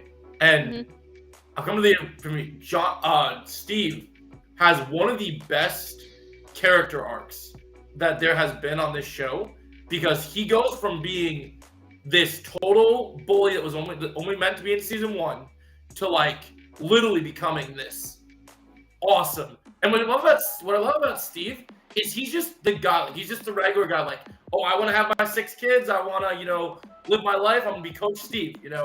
Showing out. Like, I'm right there, man. I really did Right like how there. Steve ended in the show. I just think about, that, Luke, remember that reel that I sent you about, I just can't stop thinking about it, where like every character is like, this is this, all right? Like every time they're trying to set up like a plan. Oh, yeah. Well, it's just the way that they like formulate the formula-based way they like to explain things to the audience, which at times is like, and then the vinyls go inside of the vinyl covers, and this is like, and that's like, and it's just overly simplified, and like it's not even those scenes that are that bad to me. It's the other ones where like just 2 characters are talking to each other and they're just beating you over the head with what's happening in the show at the same time. Yo, it's just like Return of the Jedi. Have you ever seen Return of the Jedi? Yeah. I hate that. That was annoying when they, as much as I'm a Star Wars guy, that really grinded my gears when they were just like, hey, look, we're on the Death Star. You see this? Look at this plan. Oh, the Death Star, right? Look at what they did. Like, guys, we're Woodaway, Token, and George Lucas combined. We the Duffer Brothers are Woodaway, George Lucas, and Token combined. I also saw something about how the Russo brothers and the Duffer brothers are gonna merge. I don't know if that's true or not, but I've been seeing posts about that. Why? I have no clue. Who's posting about that they would merge? Man, I don't know. I've just been seeing it. I know they're stealing some of their actors, but I don't think they would. I don't think they'd merge. The Duffer brothers will return in Avengers Doomsday. Only to be killed. Only so Doom can choke them out and go, "You're done." Guys, this is just like D&D. That's what Doom is gonna say. Watch Doomsday be more like D&D. But yeah, my overall thoughts of the finale is that it's just okay, I guess. Like I did really enjoy it for the most part, but like just like sinking in, and I just feel like, again, I feel like it's not entirely the Duffer Brothers' fault, because again, no matter what they were gonna do, I feel like there was gonna be some division. No matter what, I totally get that, but also I'm just like, well, it's over now. I am free. I am free from Stranger Things. My take on this finale is that I think the epilogue was fantastic. I think the final battle was very, very underwhelming, and it went out. I get that. Really short. I will say though, I did like when they finally got Vecna and they got him impaled, and before Joyce chops off his head, they all had the flashbacks of like how it all started. Nancy was thinking of Barb. Jonathan and Joyce were thinking of, when Will got captured, and like they were all thinking of like the very beginning. I did like that. The whole purpose why this all became a thing, I did really appreciate that. It's got its moments. It's got its moments. I'm not saying it's terrible. Where's Barb's happy ending? She's dead. There you go. No, and she's not traveling the world looking at 3 waterfalls. Barb is dead. And so is Bob. And so is 11. So is 11. Oh, she did. Oh, yeah, we had predictions of who would die. I have them right here. Oh, yeah. Let's see how wrong we are. So, we're all Joe wrong. said... No, we got some right. We got some right.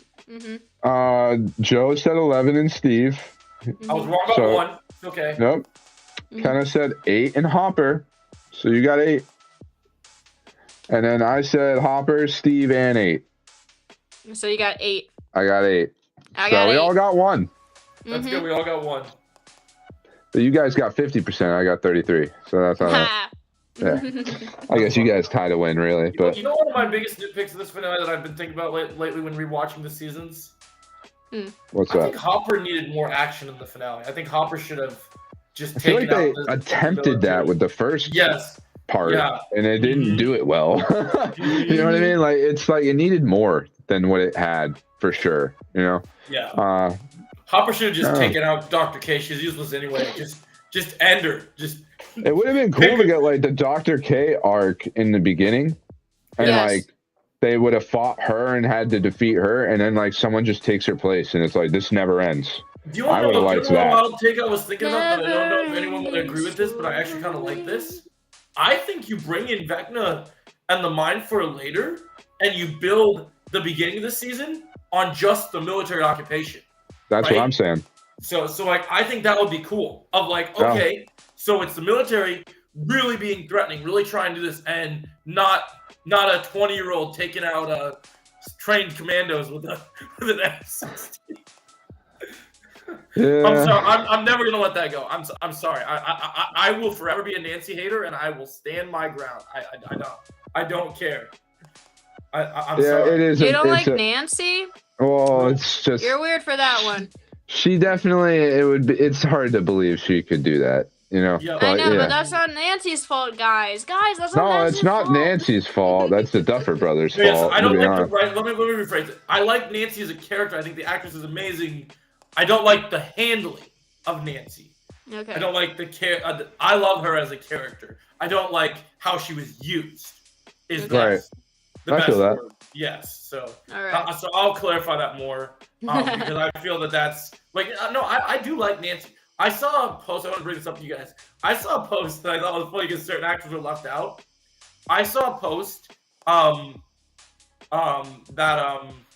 has that said that Maya Hawke, what's his name? I can't even remember him. The actor that plays Steve.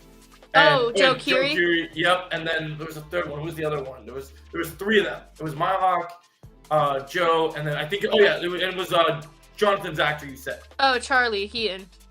She wants to do a Scooby Doo. Yeah, Scooby Doo with those actors, and I thought it was funny that no one was left out of it. I would like it. I would be down. I think it'd be cool.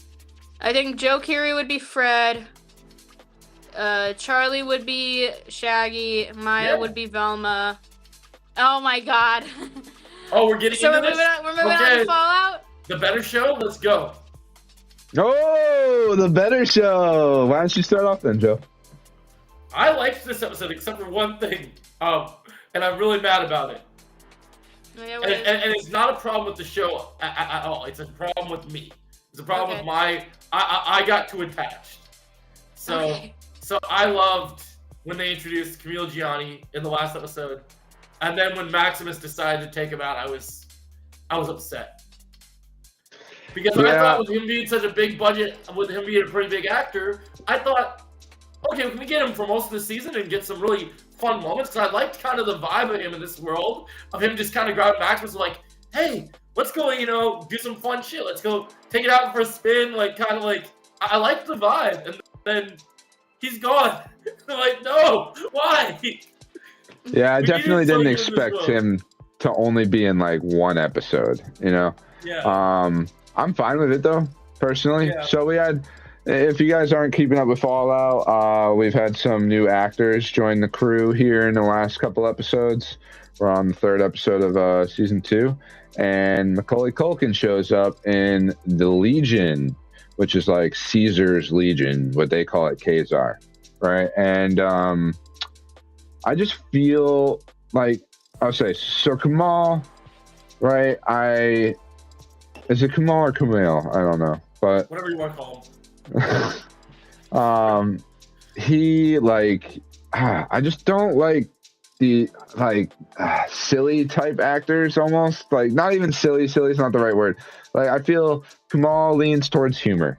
You know what I mean? That's what he's good at. I He doesn't. like him for this because with this type of show, with Fallout, in the times where you have people like Lucy is very good-hearted, and I liked seeing someone in this dark world that was very much a villain but still kind of like I was almost at that like not fully committed to it, but like kind of that almost like Jeffrey D. Morgan where you're like, this guy's a scumbag, but like he's having fun doing it, and you kind of go for it.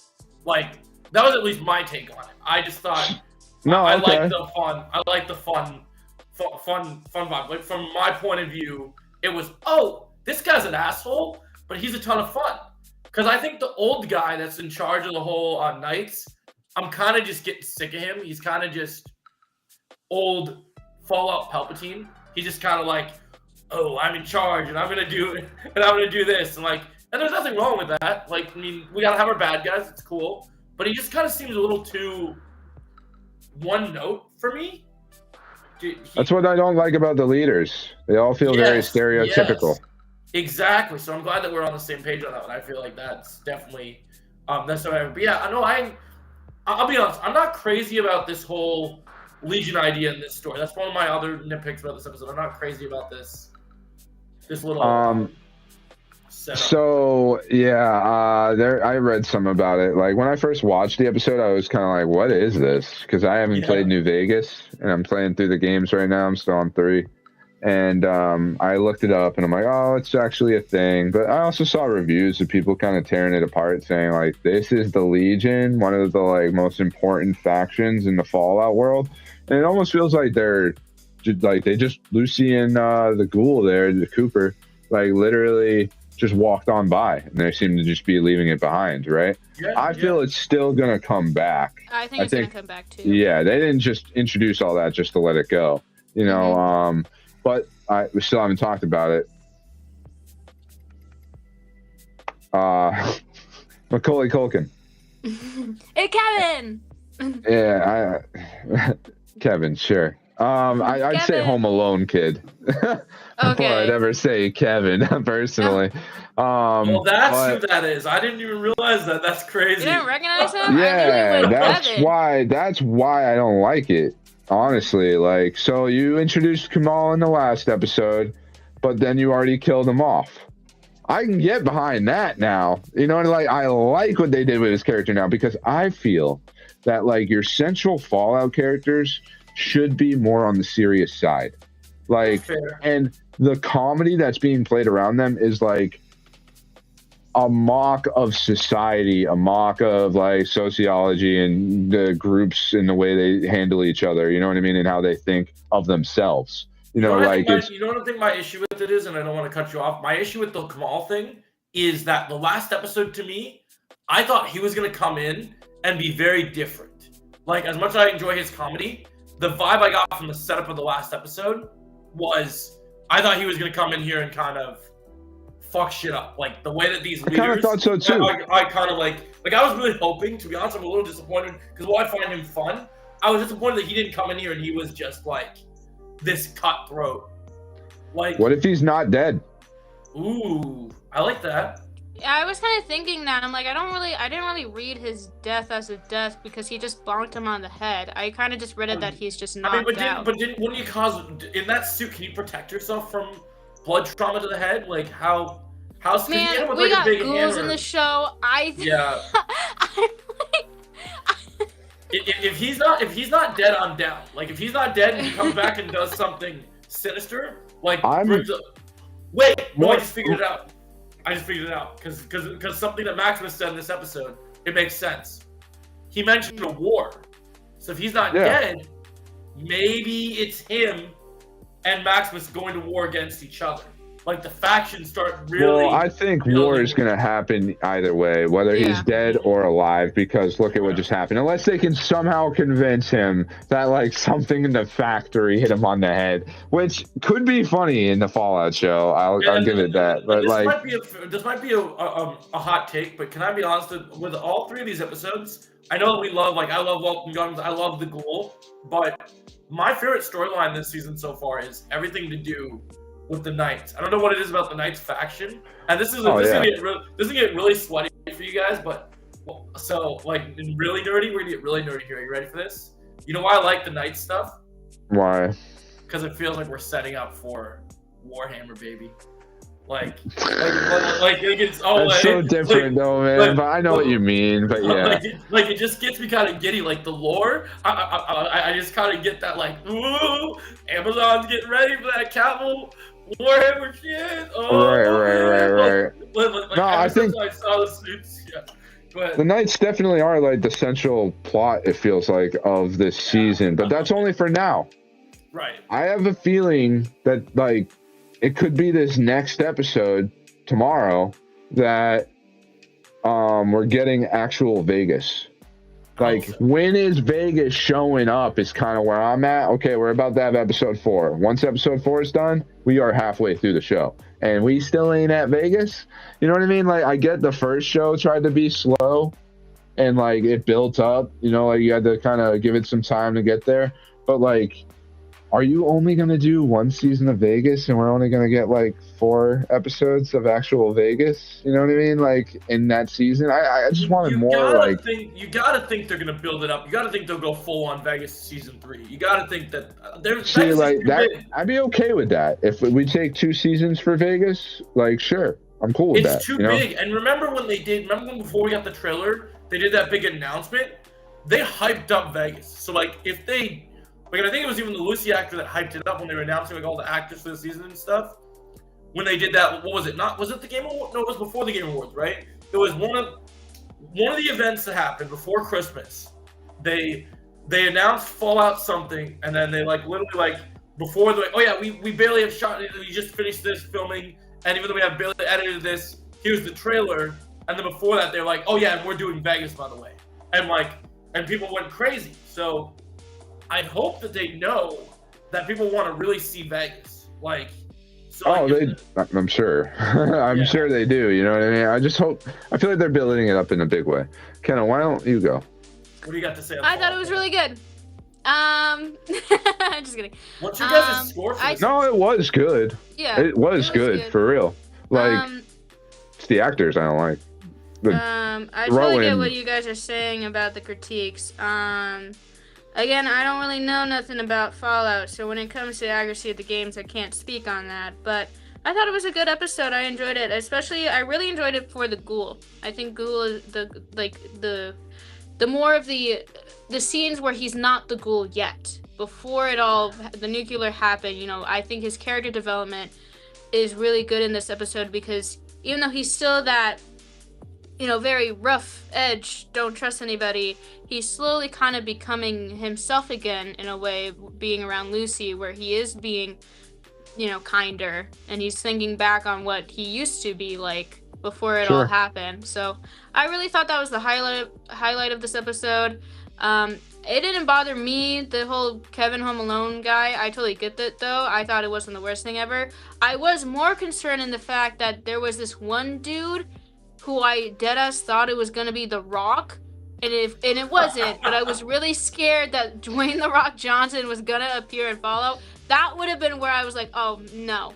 But I'm glad that it was Kevin from Home Alone more than it was. I just really, it takes me out of it a little bit. Like Macaulay Culkin and the way he does the role, I don't like either. You know what I mean? Like I think he would have fit just so much better as a different character in the show.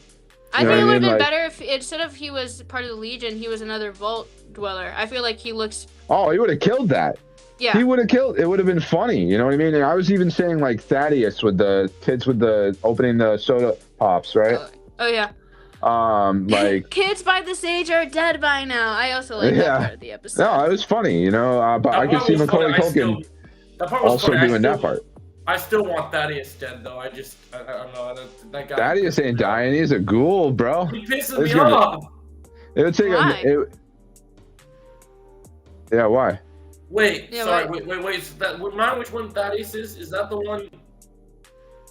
That's the guy that was telling the kids what to do. He used to. Okay, so he's a ghoul because he didn't look like a ghoul.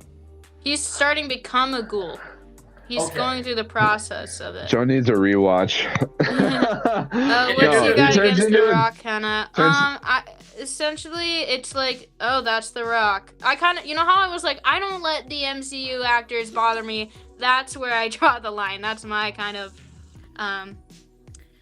where I'm like, oh, that's just The Rock. In defense of that, I don't think The something. Rock's gonna do any big projects other than that freaking Moana thing at this point. Like, I Right. think he's gonna be on pause for a minute. Mhm. But so I just think like, yeah, like for me, I just like I'm waiting for because him and Maximus have that thing, and then like Maximus kind of saved him in this episode.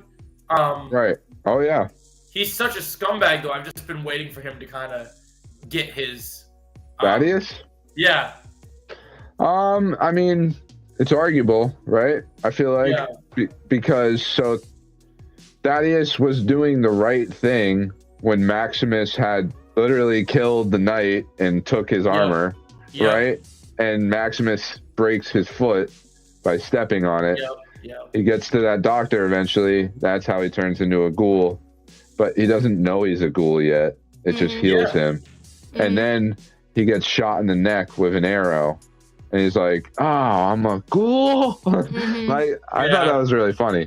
Yeah, no, So, he did have some good moments in this episode. I don't know. I just well, that was season 1. But, yeah, I liked him in season 1. Yeah, but now we're actually seeing him transition into a ghoul, which I like that. You know what I mean? Like, That's cool. I can get behind a piece of shit character and still like them sometimes. Like Always Sunny in Philadelphia, basically, is what that is about. I have shitty characters. I have no problem with him. He's just, I don't know, something about the delivery of the lines of the actor. I just like, he just kind of comes off. What's the word? I love him.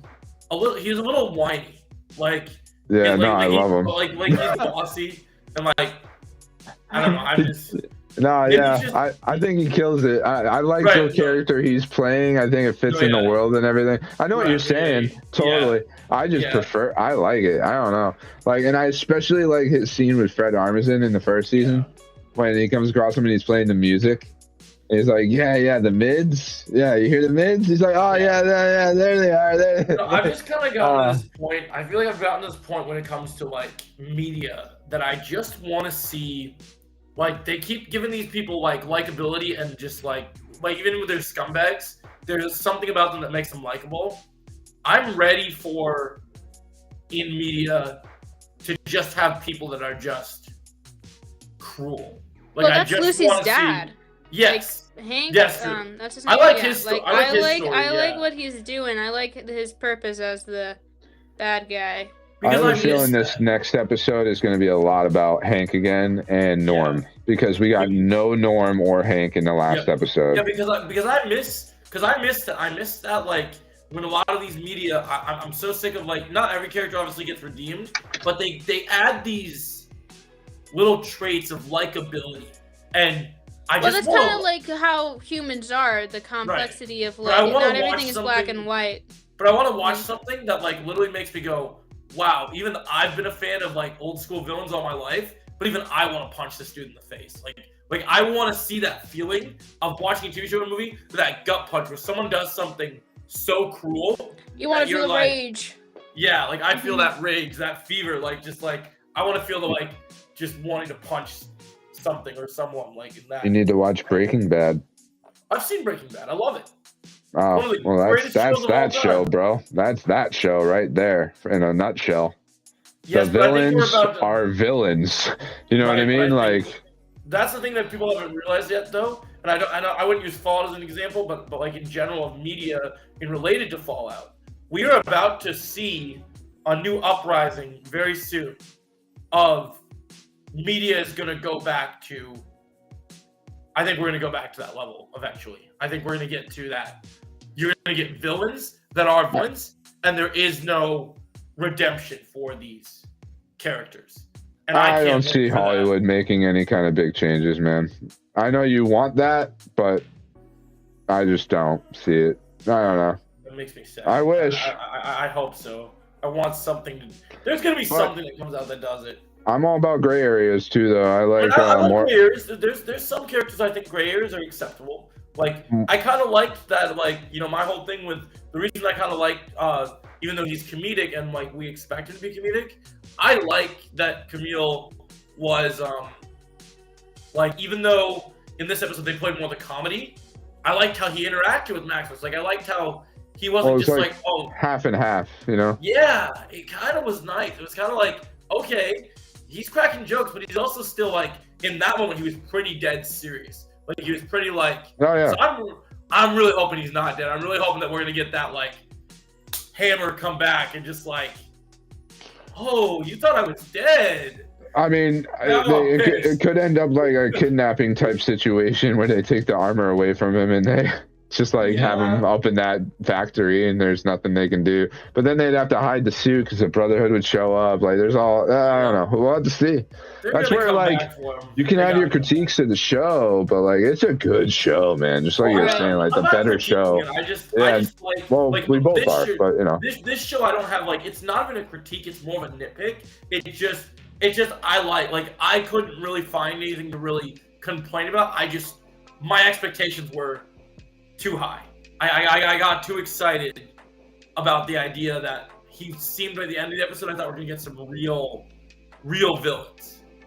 Because the thing for me that I think that my struggle is, I know that that like obviously Lucy's dad is very villain-like, but my issue with that is that I'm kind of sick of the fathers and the family members are the evil. Like that trope. Well, I think you're about to get all that in this show. It seems like a war is about to start, and then you got Robert House, who we haven't even really got to know yet. Yeah, that's true. I feel like Robert House is going to be a very hateable character. That's true. I mean, yeah, you could definitely get, like, there's definitely hateable characters. Like, you know, I like that. I think this show is amazing, and I think, like, realistically, like I said, expectations just a little higher than I should have been smarter. They shouldn't have been so high. But I back your take on the Kevin thing. I think the Kevin thing is justified. Because he's not Kevin. Because it is the Home Alone. Because it is the Home Alone kid, and it is kind of like, really, the guy grew up and Home now Alone, he's Fallout. yeah, like Fallout, Home Alone, Fallout, Vault Alone. Vault Alone. Yeah, there you go. No, like, it's just, I don't know. Like, I didn't really think too much about the Legion thing because I was so kind of like, I think I was so excited to see Camille do something crazy. And then I was watching him kind of bond with Maximus and kind of like show him the fun side. And then literally it's like, when it ended, I was like, well, that wasn't what I was expecting. And then I was just kind of like part of it was like, yeah, it's kind of a good thing. But at the same time, I was kind of thinking about it. I was like, but I'm sad. But like you said, it might not be over. So no, we'll see what happens. I'm looking forward to it. Yeah. Now you guys get to go about your Yellow Jacket stuff. Yeah. So Ken has been telling me to watch this show. Mm-hmm. It's quite a popular show. I started it up. I've seen about the first 4 episodes of the first season at this point, and it's really good. Like I like it a lot. I'm saving it for while I'm working so that I can be more entertained while I work. But yeah, no, I just really into it. Got me wanting to play the forest again, like getting stranded in the woods, like from a plane crash. Yeah, all these girls that were on a like varsity soccer team and some JVs, right? They go up for nationals and the plane crashes and they have to like survive. It's very Lord of the Flies from what I can tell. I never actually read Lord of the Flies, but like a lot of people in high school did. I just never had a class where I did, so I never chose to read it. But I've heard about it plenty of times, and this sounds kind of like a more like just modernized television version, like high quality story of what seems to be kind of Lord of the Flies. I don't really know. It reminds me of that in a way of like the Hunger Games is like Battle Royale. You know what I mean? So these things happen. Art, that's how it works. People get inspired and they take something and they make it their own too. And they put their own twist on it and everything. But Kenna's going to be the one who really has something to say about this. She's completely caught up on the show. I'm completely caught up on all 3 seasons. Season 4 is going to come out sometime late in 2026, maybe, hopefully. Yes, it is on Netflix, but only the first 2 seasons are. Season 3, you either have to have Paramount or you got to find some other way to watch it. But Paramount and Showtime. Yeah, Paramount and Showtime to be exact, but it's still a good show. Gosh, I mean, it's really hard. I really like this show. I got into it. My friends recommended to me to this show, and like our entire friend group really bonded over this show. It's really hard to talk about it without getting super spoilery, but I would always recommend it to anyone who really likes, again, Lord of the Flies. I haven't read that book either, but, it does have that vibe. Or if you really like psychological horror, drama, thriller, it got all of that. And also drama a bit. It also does something in the show that's new that I feel like you don't see a lot, where you have the plane crash of the teams, and there's like, I don't know, 17 characters, but when it cuts to, there's a teen timeline and then there's the adult timeline. And basically in each episode you see their younger selves surviving in the wilderness, but then you see them as the adults outside of the wilderness, back to the real world, and how they're figuring out their trauma still with the wilderness tragedy. And we also know that so far there's only 7 survivors, and there might be a secret 8th one. That's been a theory for a really long time, but I don't know if they're gonna do that for the season finale. Maybe they will, but you're kind of you already know that most of these characters in the wilderness are gonna die, but you don't know when or how yet, and that's what keeps the mystery of it. And there's also a bunch of other mysteries going on too. There's a lot of twists and turns, so it really keeps you hanging on. I will say, just catching up, it's so much fun to kind of predict what's going to happen, so I could see the fun of that when you're actually caught up. That's all I want to say. Yeah, and also the actors are amazing. This is a season 2 screenshot, but Elijah Wood shows up not until season 2, but he's a great character. And Melanie Linsky, she was in The Last of Us, season 1, and she's also done a bunch of other things. Christina Ricci, the 90s Wednesday Addams, she plays the adult character, the adult counterpart of Misty. And then, Fallout, we have Ella Purnell, who plays Lucy, and Jackie Taylor in Yellow Jackets. So there's a lot of great actors, and even the least well-known actors in the show are so good in a highlight. What's her name? I forgot. The daughter of Shauna Shipman, who is one of the characters in the show, her name is Callie. She was actually in Tron Ares. Obviously, Yellow Jackets was before that, but when I watched Tron Ares, I'm like, hey, that's Callie from Yellow Jackets. So, yeah, there's just an actor in that project. Well, she had a small role in that movie, so it's okay. Yeah. She has a much bigger role in this show, so it's a lot of fun. Yeah, I noticed. Gosh. I don't know what I'm butting here, but I noticed you mentioned Elijah Wood in one of the seasons. Yeah, season 2. I just saw him in Tron Uprising, which I just finished. Oh yeah, that's right. He voices the lead character. Yeah, it's pretty cool. Right. A lot of people find it. Melanie Linsky. I hope I'm pronouncing her name right. She's worked with Elijah Wood before. They both voice acted in one of Cartoon Network's one of their biggest popular shows, Over the Garden Wall, which is a very famous show to put on during the fall Halloween season. I'm surprised to see Elijah Wood has a lot of animated stuff. He's just a cool guy.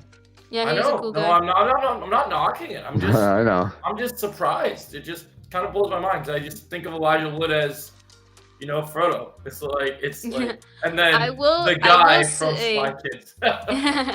I will say though, even though Melanie and Elijah Wood have worked together in the past, it's really in the show. It's really the fun interactions between Christina Ricci and Elijah Wood with Misty. And oh my God, what is his character's name?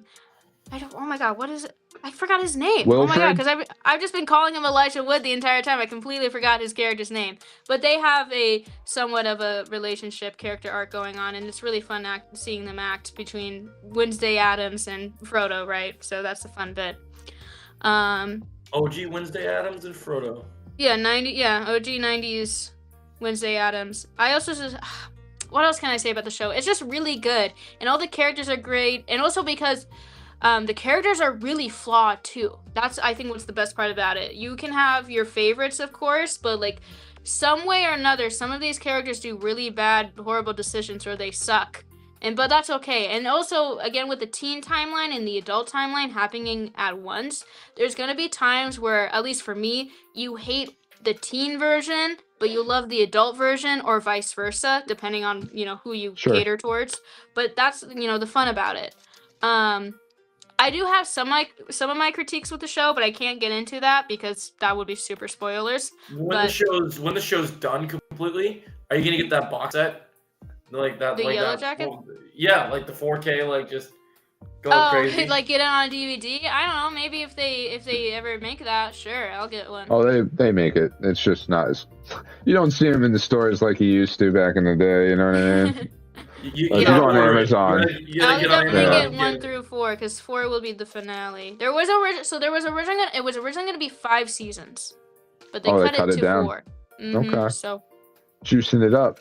We still made the right decision to kind of know when the show needs to end. And after hearing you guys talk about this, I'm definitely gonna give it a look. But first, I gotta get on my primal level because Luke's telling me this. I like that animation. That looks cool. It's the guy who made Samurai Jack. I've been trying to tell Joe for days now. Watch Primal, bro. You're gonna love Primal. If you like action, if you like animation, if you like Samurai Jack, you're gonna love this show. And what's so cool about it is watch Yellowstone, awesome show. Yeah, I've heard that's a good show. I'm yellow jacking it. Yeah, right. But so Primal is all visual storytelling where nobody actually says words. Like they say grunts and stuff like that, but like there's no dialogue. You're just going on this like journey, watching it happen. Like it's emotional at times because that's how they have to tell the story. It's like harder to act when you can't actually say anything, right? But the show does a beautiful job of conveying emotions even through the animals. Right. And is the idea, not to cut you off, but is the idea that like this is all set during like prehistoric time of like caveman and like dinosaurs? Oh yeah. Okay. Dude, you're gonna love this show, Joe. Next episode, you need to come back to me with a report of how much you like this show. You got some homework. I'm giving you homework. I'm gonna do my homework. I'm gonna get it done. And here's the other thing. Max, by the way. So it'd be cool if we all watched it. January 11th, season 3 starts, and it will be on Max. So, and it's super easy to watch. It's only 15-minute episodes. Like they go quick. You'll be like, next thing you know is you'll be halfway through the first season. Like, oh my god! I just happened to be watching Adult Swim, and they played like the whole first season, probably because they're promoting the 3rd season now coming out. And it's taken years. Like I think that first season came out like 10 years ago. It just takes time in between each season that's come out. And I don't know if it's like for animation purposes or exactly why they do it, but I think kind of said that he also is making another show too. So I watched another show called, I think it's called Unicorn Wars Eternal, or Unicorn Eternal Wars. It's a very interesting show, and season 1 came out in like 2023. So, and nothing has been said that it's been canceled or anything, but knowing that he does take 10 years, that's most likely, because I didn't really see any negative reviews about that show, so I doubt that it got canceled. So I'm sure season 2 will come out another time, probably after Primal. This is just like one of those things where I'm just so excited for somebody else to see it because I know how much they will like it. Joe, I could not stop watching this and be like, Joe will love this. Joe will love this. Like, I know you will. I'm gonna watch it, man. I can't wait. I think it's gonna be like your favorite thing in a while. I'm always craving some new action. I got my eye on the next thing I'm planning on watching, and I think you guys should give it a shot too.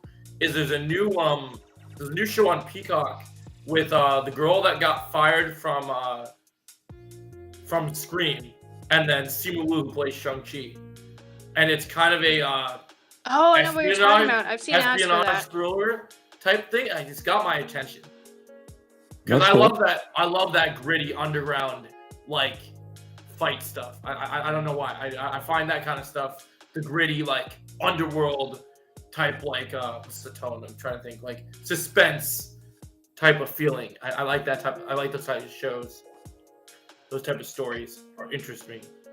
Boondocks, that show is funny as hell. Yeah, Boondocks is a classic, bro. Yeah, that's a I classic want show. you, and I'm gonna. I don't even remember the next line, honestly, but yeah. It's like, I like ya and I want ya. Yeah. It's like, yeah. We can do this the easy way or the hard way. What's that, Joe? Is Primal our last topic, or do we have another one? Primal was our last topic. Perfect. My battery needs to be charged before my next podcast. It's literally 2% battery.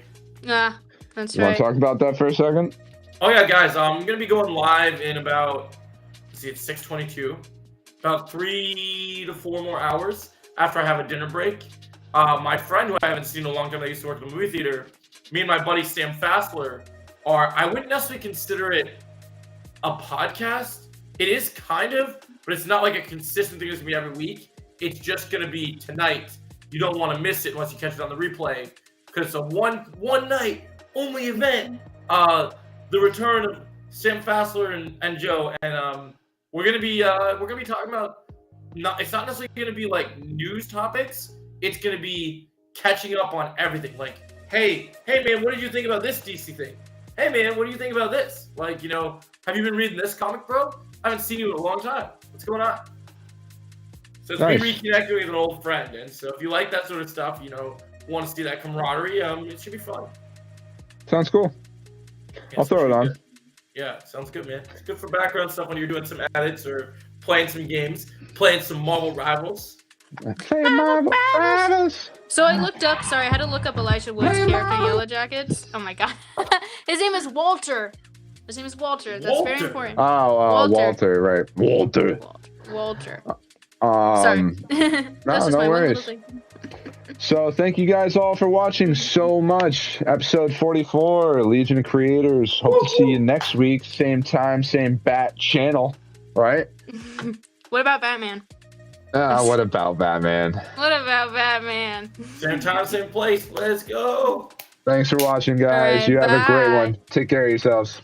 Perfect. That's a Game Boy production.